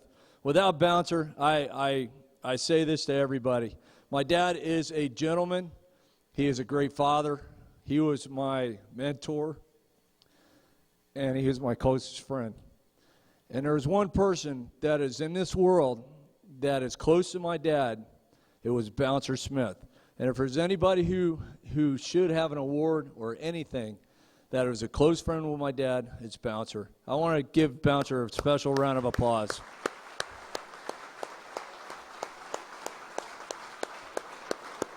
Thank you, Bouncer. We spend every day out on the water together. I try to do anything I can in my power and my will to help Bouncer Smith, and he knows, and he's the greatest living legend that there is on the water today. And I want to thank my family, everybody who's here for this special award, and my dad is looking down from us. And my dad, one thing my dad lived for, he lived for integrity, he lived for honesty. And there is nobody on this planet like my father. I just can't say enough for him. He is all about kids. In his last years, as far as when he was alive, when he had his heart transplant, we started the family, the Captain Bob Lewis Challenge. And my dad and I were very close, and we were sitting on the dock one day, and I want to tell you a quick story. He said, you know, Jim, I want to have a family tournament. And the one thing about it, what I want to do is I want to promote kids. And the kids are the next generations that are coming up as far as with us. We're old, just like Bouncer and myself. We're over 50. I remember when I was a kid. And it's all about the kids. And now we have the Captain Bob Lewis Family Challenge as far as the Kids Challenge that we're starting today. And this is going to be the first annual. So if you have any kids, please come down and fish the Captain Bob Lewis Kids Challenge. Dear to my dear wife over here, Holly. She's running it, and she does a great job. And this is to you, Dad. We love you. Thank you very much for the award, and we appreciate it very much. Thank you.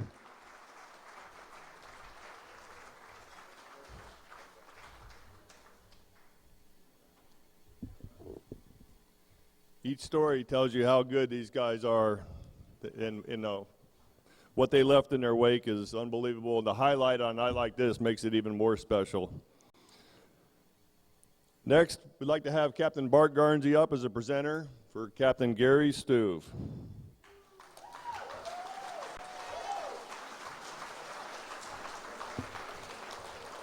For those of you that might brought your children or wives with you, you may want to give them some earplugs.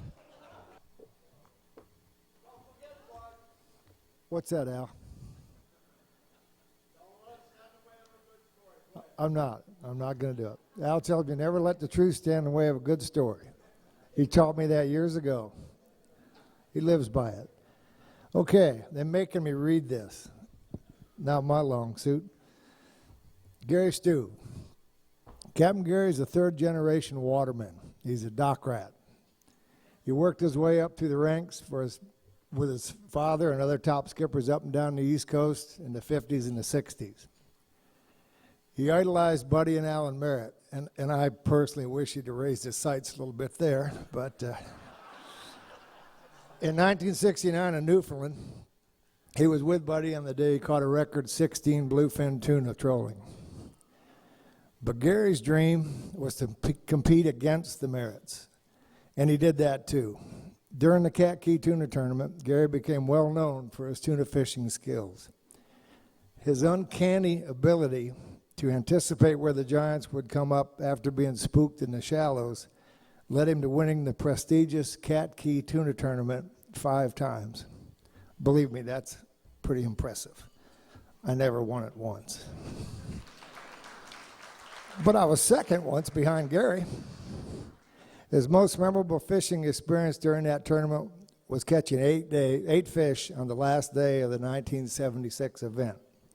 It happened on the Fighting Lady, one of the 6 Merritts that Stuve considered himself fortunate to have run in his career.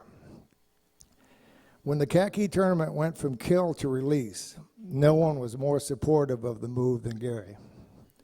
His concern for the plight of the bluefin had grown as the number of fish had diminished, and he became a staunch advocate of tagging. His passion for the species brought him to tag a giant, and he has worked closely with the organization for years. According to Stuve, his best day fishing happened with Stuart Campbell in Hatteras, North Carolina in 1995, when he set the all-time high for bluefin tunas, catching 73 in one day. And that was with Peter Wright, Charles Perry, John Rafter. There might be a couple other guys in there. I was in Colorado shoveling the snow when that happened. Gary's an all-around fisherman and an accomplished boatman, having overseen several substantial new build and refit projects in his career, including some of the first large custom sport fishing boats, 65 to 90 feet. He's as comfortable fishing on the flats as he is offshore. And these days, you might find him fishing from a paddleboard, his current passion. Boy, that reading is tough work. Now, I'm not supposed to do this. I'm supposed to just read, but I'm kind of forced to do it. First time I ever met Gary, I'm from Hillsborough Inlet. I'm a Pompano guy. Drift boater. I've told you all that before. And when I finally got out of service, I got a chance to start fishing some of these tournaments around and in the Bahamas. And I got a chance to go over to Walker's Key. And I'd heard a lot about Gary Stuve. He was a legend even then. And my first shot at offshore fishing, I go over to the big Walker's Key tournament, which at that time was pretty prestigious. And about the second day in the tournament, I got real lucky. I caught a couple of blue marlin, and I'm going to win this thing going away. There's no question in my mind about it. And I had graduated, well, I almost graduated from the Hillsborough Inlet School of Fishing Etiquette. But I was kind of taken away to go into service, so I got a sort of a GED from the School of Fishing Etiquette. And I had a slow old boat. The last day of the tournament, I'm pretty sure I'm ahead. I never listened to the radio anyway. I come in, and they're weighing a fish, and I walk down the dock, and the guy that was in second place, of course, was Gary. And they're weighing a fish. And about the time I walk up there, they lay the fish down on the dock, and I walked up to the weighmaster, and I said, "How much did it weigh?" It was just enough by about 4 pounds to knock me out of first place. 2 pounds, Gary said. It's probably right, too. So, you know, being a gentleman I have always strove to be, I said, weigh that son of a bitch again. And I got to tell you, I was in an enemy camp here. I got to tell you, nobody knew me from Hill of Beans. And everybody's kind of giving me a bad look. And I look over at Gary, and he was laughing. He thought it was funny. Well, that's the first time I ever met Gary Stu. I made quite a career of being second behind Gary. I began to think that being second behind Gary was almost as good as winning. Yeah, I'm not sure. But nobody, in my estimation, the modern guys, we like to consider ourselves modern guys, is any more deserving of this award than Gary Stu. What am I supposed to do now?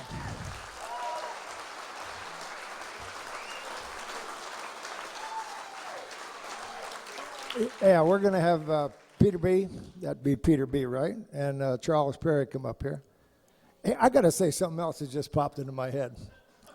You know, I've known Gary now, so that would be like 40 years. And Gary has a nickname. And I knew his nickname before I knew him. His nickname is Head.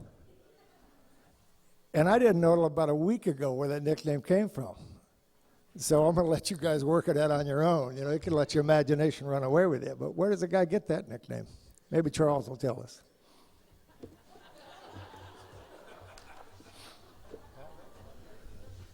Well, regardless of what some people might think, it's because one of his friends said, "Man, you got a big head."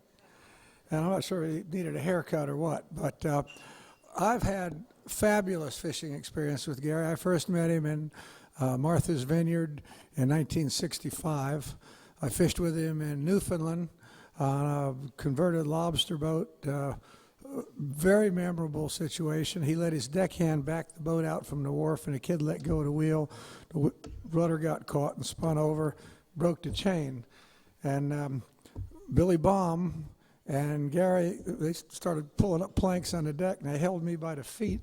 And I went down there, and I tied the chain together with a bunch of Dacron, and we went out fishing, and I think we caught about 6 bluefins that day. I don't know, but fabulous fishing trip. Fished with him in the Bahamas. Nowadays, you might have noticed, he's a paddleboard angler. He catches tarpon and sharks with his lovely partner, Colleen. They go out and fish on paddleboards. I fish in a kayak. But Gary is a superb fisherman. He's good at catching just about every species of fish you can imagine. He's a good friend of mine, and I'm really, really pleased to have him getting this award. He's truly deserving of it. CP?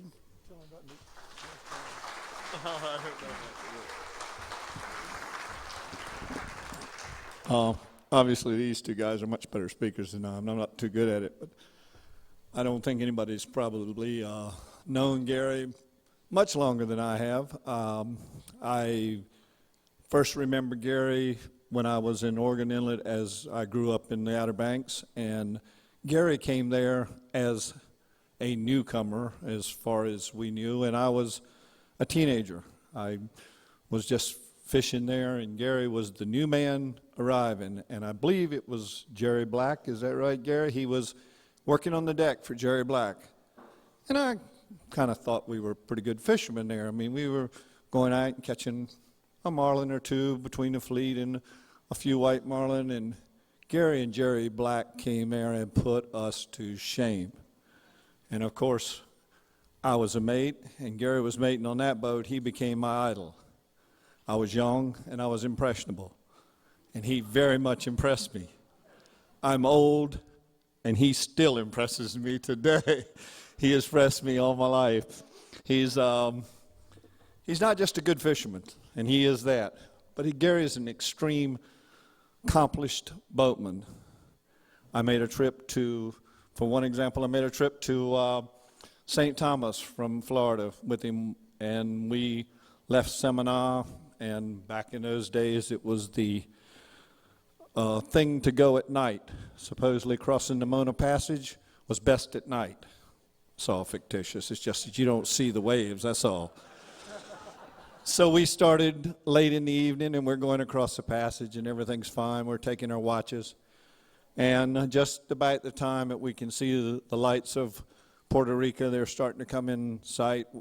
the boat gets a little bit loggy, and I decided maybe something's wrong. So I let Gary know, and he goes down, and all kinds of things are taking place, and before I know it, we're calling the Coast Guard. And I said, Gary, this is not a good situation. What's going on? And he said, we're going down. He said, we got more water in the engine room than we can deal with.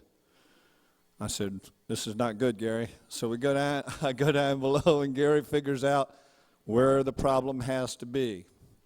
Daylight comes, we go in, we get in the water and find the leak. Gary fixes it. We go into San Juan, fine. Gary can fix anything but broken heart, and maybe even fix that, I'm not sure. But Gary can fix anything on a boat. When it comes to boating, he is superb.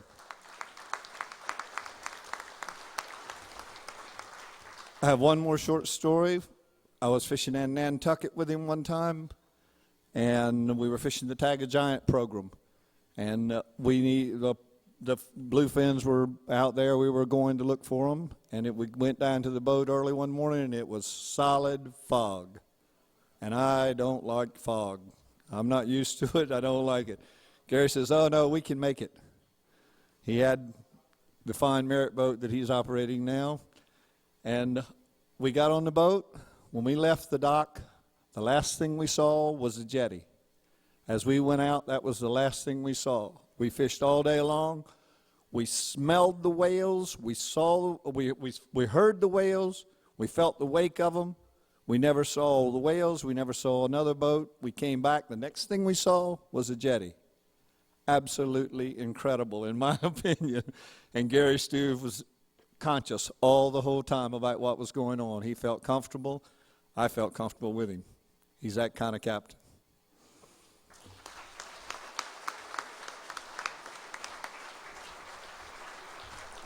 Gary, come on up. Receive something you really do deserve.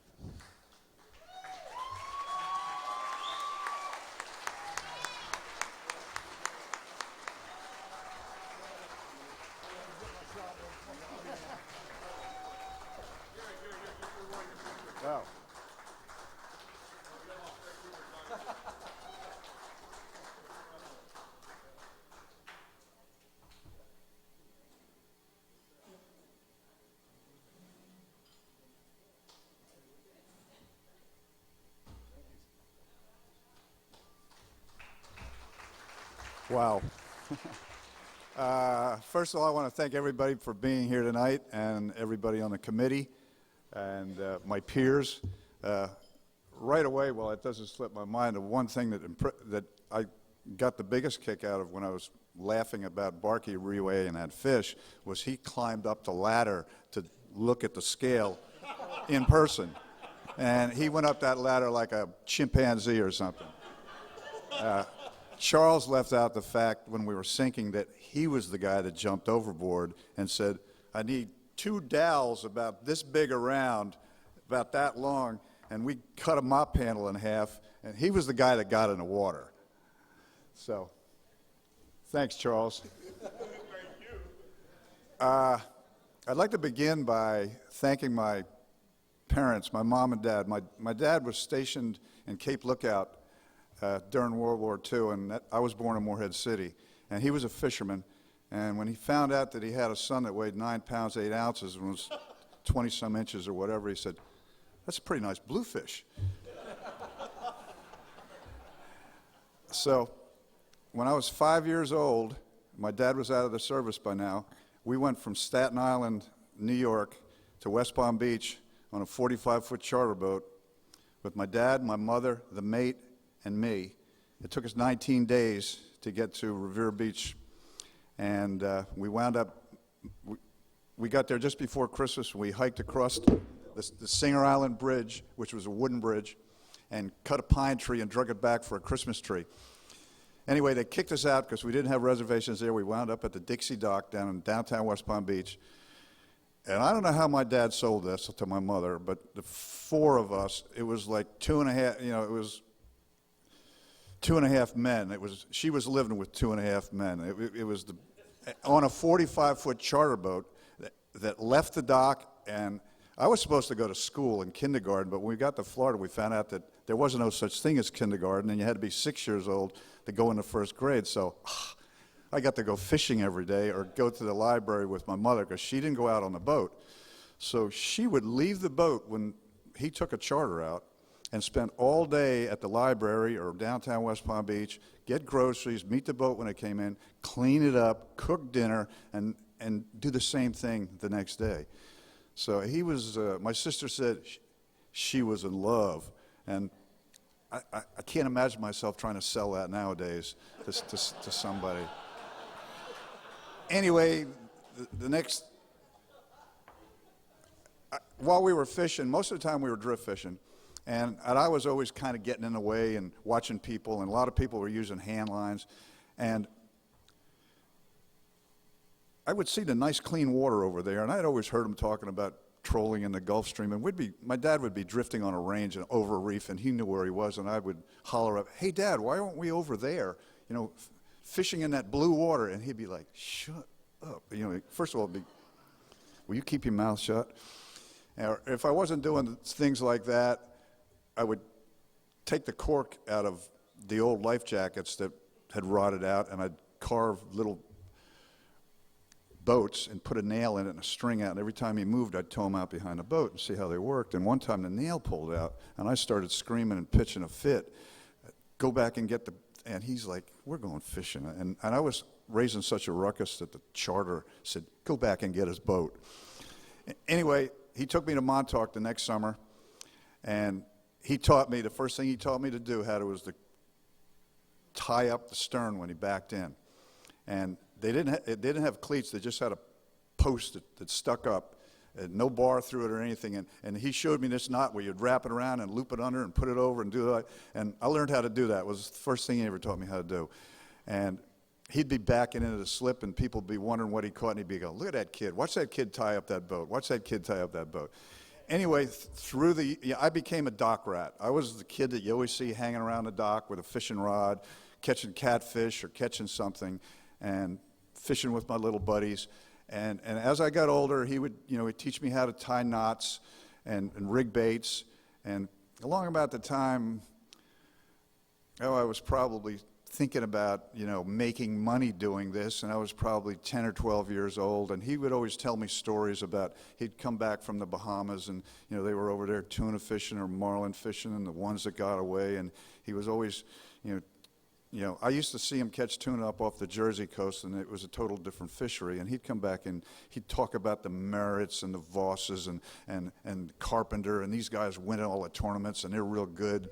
And I'm like, yeah, they must. Yeah, I don't know. And so I took an interest in that fishery, and as now I'm getting older, and I'm starting to fish off the seawall, and I would imagine, I'd run up and down the seawall with a spinning rod, and there was all these puffer fish, and the seawall went on for like a mile.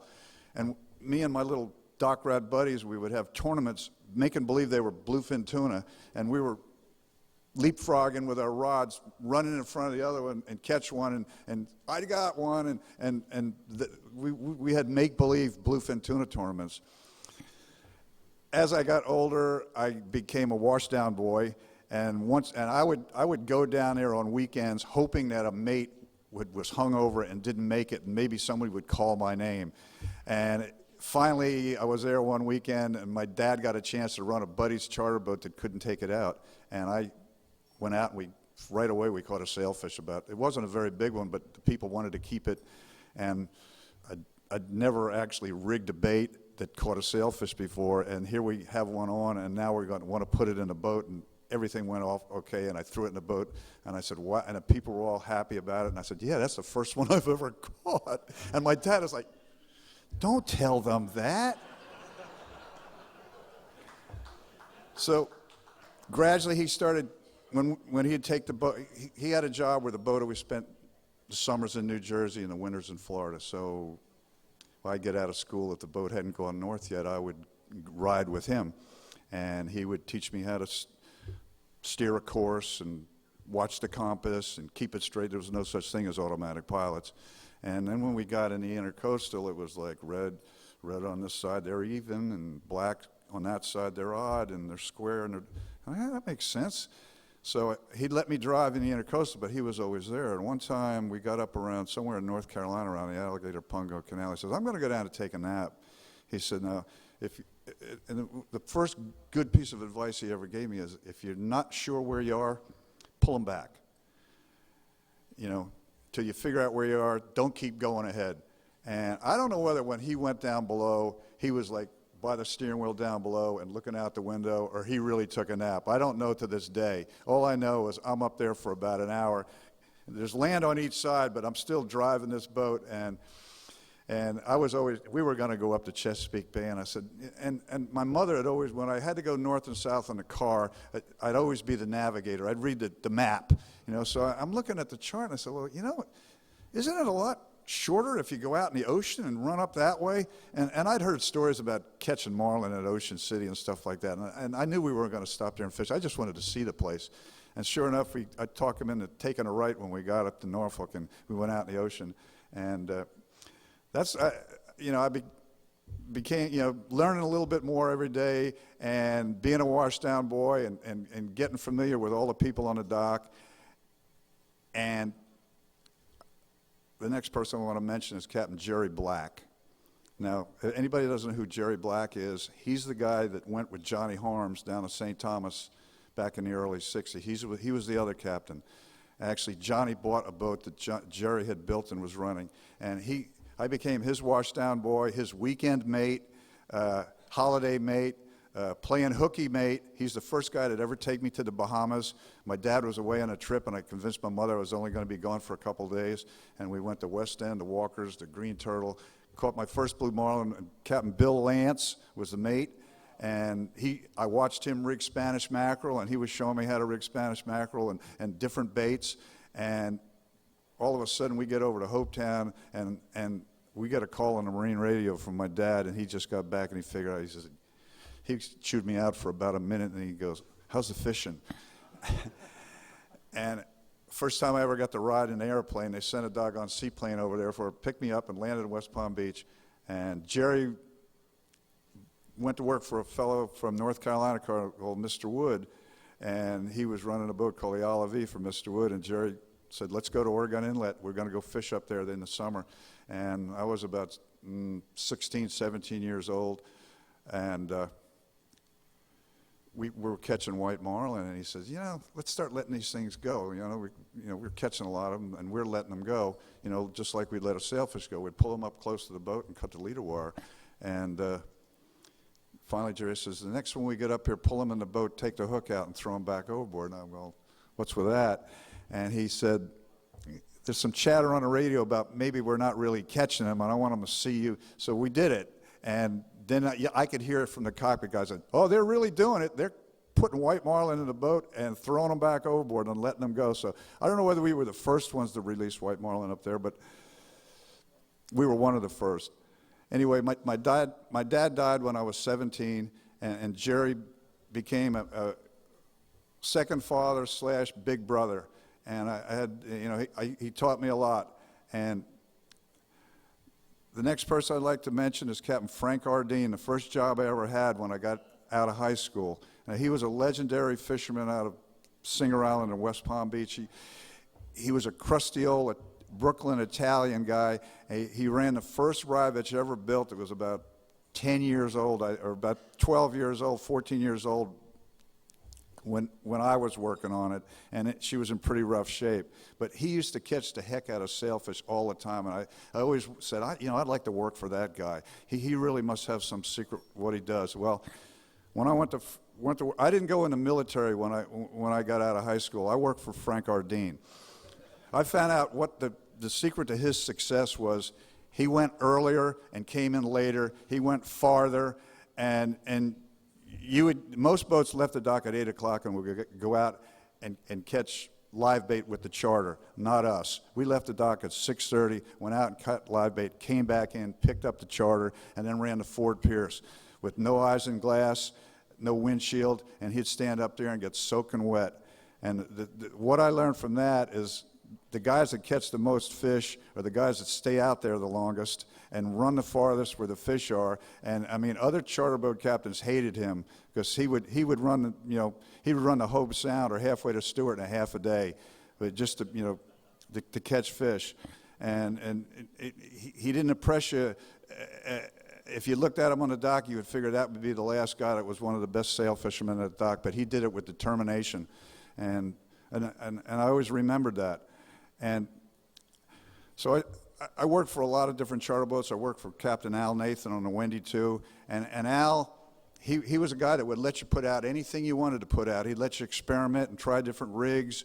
And the first time I ever split-tailed a mullet, I'd heard all about split-tailed mullet, and I got a big, cast net full of these black mullet, and I split-tailed one, and I had him rigged up, and he was in the fish box probably for about a week or 10 days, and he was getting kind of ripe. And we had a charter on the boat. I don't know if any of you know Rufus Wakeman, but Rufus Wakeman's father was the angler, and I let this split-tail mullet back that came up to this blue marlin that came up behind a teaser, and we hooked it and caught it, and this guy caught a blue marlin with a blue blazer on and a nice pair of khaki pants, and but Al would let you try anything. So I always encouraged that in crew that I had. I said, if we're going to fish 4 rods, I want this here, I want this here, I want this here, and this is going to be our experimental rod. And we'll try something a little different, maybe putting a different color skirt on it, or make it swim, or make it do this, and we'll keep track of what works. And if it works more than the others, then maybe we'll change around. But I never believed in my way or the highway. I always wanted, when I worked for somebody else, I always tried to learn someone for them. And when I had people working for me, maybe we can get onto something. So I want to talk about luck. People always, luck is supposed to be when preparation meets opportunity. But I had one thing in particular happened to me. I was married. I had a son, 1 year old. I was freelancing in Florida in 1967, and freelance in Florida in the summer of 1967. You're not gonna get rich. I was lucky to have a part-time job just looking after the charter boat that I worked on in the winter for a couple $100 a month. Enough to pay the rent. And I'm standing down at Rybovich's, picking up a check from probably a boat that I'd fished on maybe once or twice a week, maybe not at all. But, and I happened to be standing there, and there was a guy that I knew, Dr. Jack Liggett. He was a veterinarian. He had a little boat, and he was over there talking to another captain, and then I seen him walk away, and he came over and he said, well, what are you doing this weekend, Gary? And I said, I'm not doing anything. He said, well, Jack Nicklaus has just bought Bill Carpenter's Caliban, and he has it up here, and he'd like somebody to take it to Bimini for the weekend, a few days getting ready. So I said, fine. Later I found out that the guy he was talking to turned the job down. Didn't want it. They couldn't agree on money or whatever. So I was lucky enough to get that job for that weekend. I met Jack. Jack says, I got a guy named Freddie Solano that's going to run my boat this winter when I get it back. When he gets back from California, he was out fishing with Ted Navsker. So I said, yeah, Freddie's a good man. I worked with him 5 years ago. He keeps a good boat. He's a good fisherman. He'll do a good job for you. So Jack says, in the meantime, maybe I need somebody to take care of this boat till he gets here. Maybe, come down and wash it once a week, and if I want to go fishing, I'll take you with me. And Jack was kind of like an owner-operator then, and, just him and I would go out on a boat with his kids. Anyway, about September, he said, I got a call from Freddie Solano, and he decided he didn't want to take the job. He said, if you were interested in this job, if you get your ticket, I'll let you run the boat. And I said, yeah. So by 2 people turning down that job, here's a 25-year-old kid that gets to run a 37-foot Merritt boat that Bill Carpenter had owned and Jack Nicklaus owns now. And the first thing I find out is George Matthews is going to come over and charter us the following tuna season for about a month. And then I found out that he's going to hire Buddy Merritt to run the boat during the tournament. And some of my buddies saying, how can you let some guy come over and run your boat? And I said, if you're asking that question, you don't know who to, you don't know what you're talking about. And, I embraced it. And we went over there and fished, and Buddy came over there, and he kind of had an axe to grind because the boat he had ran the year before and won the tournament figured they didn't need him back. And we went out the first day, and we literally won the tournament the first day. And Buddy was over there for almost a week, and I learned more about tuna fishing from Buddy and just general boat handling in 1 week than I learned from a lot of people. You know, I thought I knew something about tuna fishing, and I did a little bit, but I got like my master's degree in tuna fishing that week with Buddy. And so we won the tournament. I mean, I got this job, and then Matthews invites me to go to Newfoundland that summer. And the only people that went to Newfoundland and tuna fishing this summer was Bill Carpenter and maybe the Greeks with their boss, and that was about it. And you know, that was an honor. And I mean, I often wonder where I would, you know, if I'd even be here now, if I hadn't been standing on that dock and two guys didn't want that job and I got it. And I'm thanking Jack Nicklaus for hiring me and let me run his boat and lucking out with having somebody like Buddy Merritt as a teacher, and I learned a lot from him there, and we fished with him in Newfoundland in 1969, which Peter referred to, and that led me to go to work for Denny Phipps, and that was like really the big time as far as I'm concerned. I was working for somebody now that wanted to go. The man I was paying me wanted to go tuna fishing, and that was my passion. And so I talked him into building a Merritt boat, and that's how I first got to know Roy Merritt. And we would go down there and check on it from time to time. And we went down there about February, and this boat isn't looking like it's going to be done sometime in the middle of May. And I go, Roy, what do you think of? You think we're going to make it? I mean, I don't want to have to fish on that other boat again. I want this 43-foot Merritt. And Roy says, well, you know, the next time you come down here, maybe you ought to wear some old clothes, you and your mate. I'm going, what do you mean? He said, you're going to have to get involved in this boat building part. And I said, Roy, I don't know how to do any of that stuff. And Roy says, you'll be surprised what you can learn how to do when you have to. And I've never forgot that. And we made it. We got the boat built on time, and the rest is history. And then 5 years later, we built another one, and that kind of sold me on Merritt boats. And I've always been I've run lots of different kind of boats, but I've always been a Merritt boat fan. I have Alan Merritt, Roy Merritt, Buddy Merritt. The whole Merritt family has been a big part of my life, and there's been a few times when the phone wasn't ringing and I was freelancing and needed a job, and I got to, I'd go down and ask Roy if there was any boats that needed to be built, anybody that needed a boat captain, and they said, well, you can come down here and sand or oversee a boat that's being built or things like that, and I thank them for that.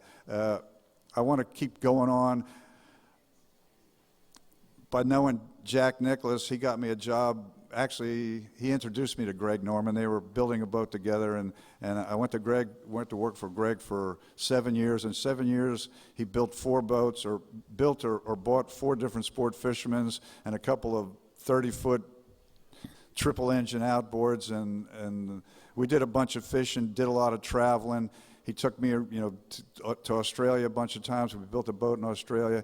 And I got to see things. I went to the Skiji market in Japan when I went up there with him. I got to do lots of things, and he was responsible for it.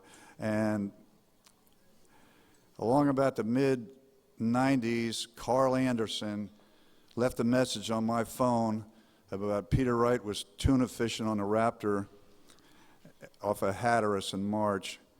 And I should have saved this message, because just listening to Carl describe what was going on up there, it made your heart beat. You were almost as much out of breath as Carl was leaving the message from listening to it.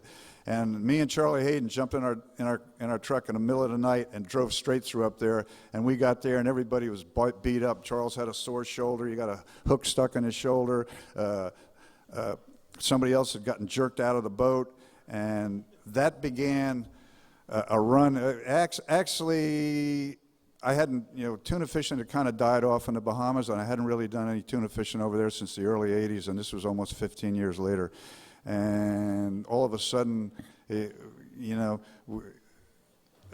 was almost like a life changer. We could catch bluefin tuna in the winter off of North Carolina, and we always used to sit around and fantasize about who was the best angler, and what would it be like if you could just catch one tuna after another, after another, after another, after another. And like, who would it be? Would it be Bill Carpenter, or who would crack first, or who would last the longest? With JoJo Del Garcio, Denny Phipps, George Matthews, who could? And little did we know, we got to find out in '95 when I went up to fish with Peter and Charlie Hayden, Charles Perry, and John Rafter, and Stuart Campbell, who he wound in 73 bluefin tuna in 11.5 hours. He never got out of the chair, and he had his 64th birthday the next day, and I don't think he weighed 150 pounds soaking wet.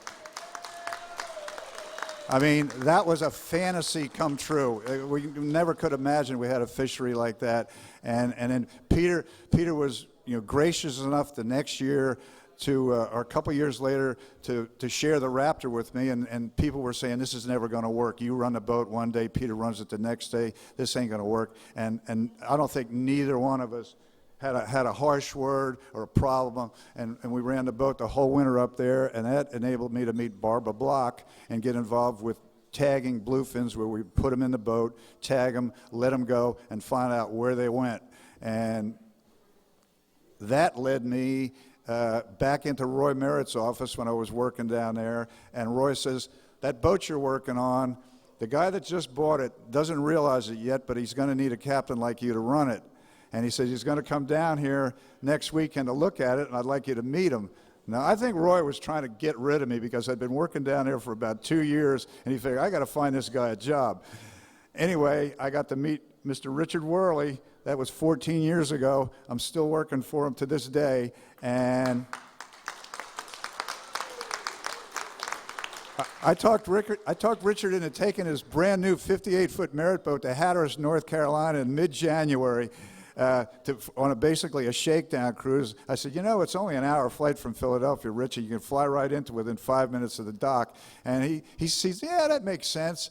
And I'll never forget it. We were going out of Fernandina at about 4 o'clock in the morning, and it was blowing about 30 out of the northwest, and it was 16 degrees in Jacksonville. And I said, what am I doing this for? And anyway, that was 14 years ago. In those 14 years, Richard reintroduced me to flats fishing. I used to do it before that for people that I worked for Jack and Greg and Denny Phipps. And I did it, but I didn't really like it. And I can truthfully say that I really like doing it now with Richard and his friends. And I would like to thank them, Richard, for it's the first boat he ever owned, and he hired me to run it. And it's been a great relationship, and thank you, Richard. I'm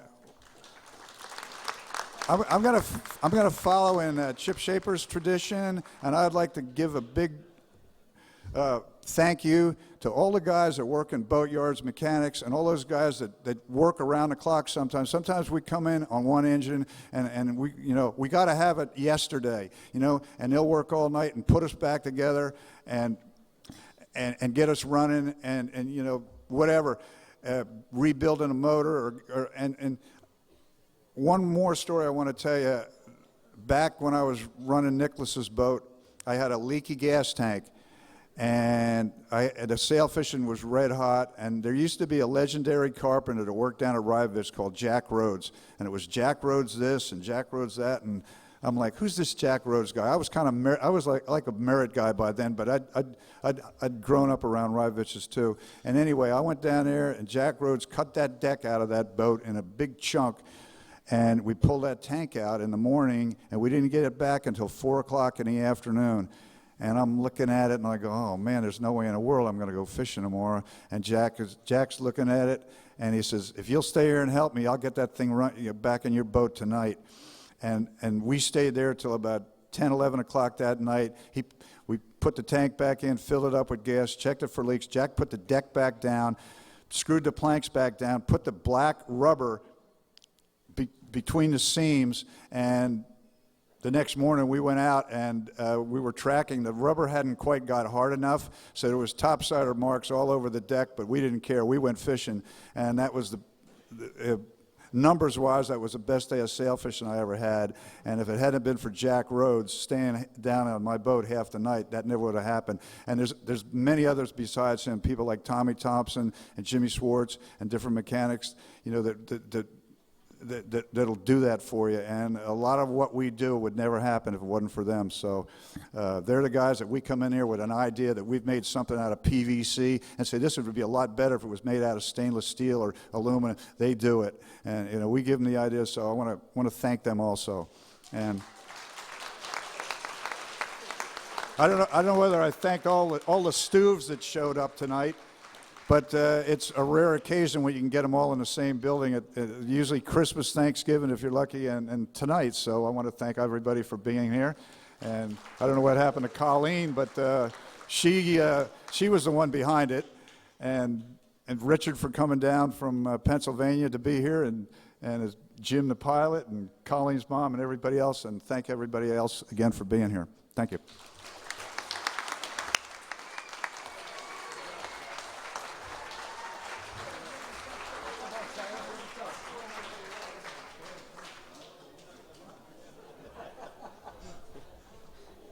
Gary wants a bottle of water like Marco Rubio, he says.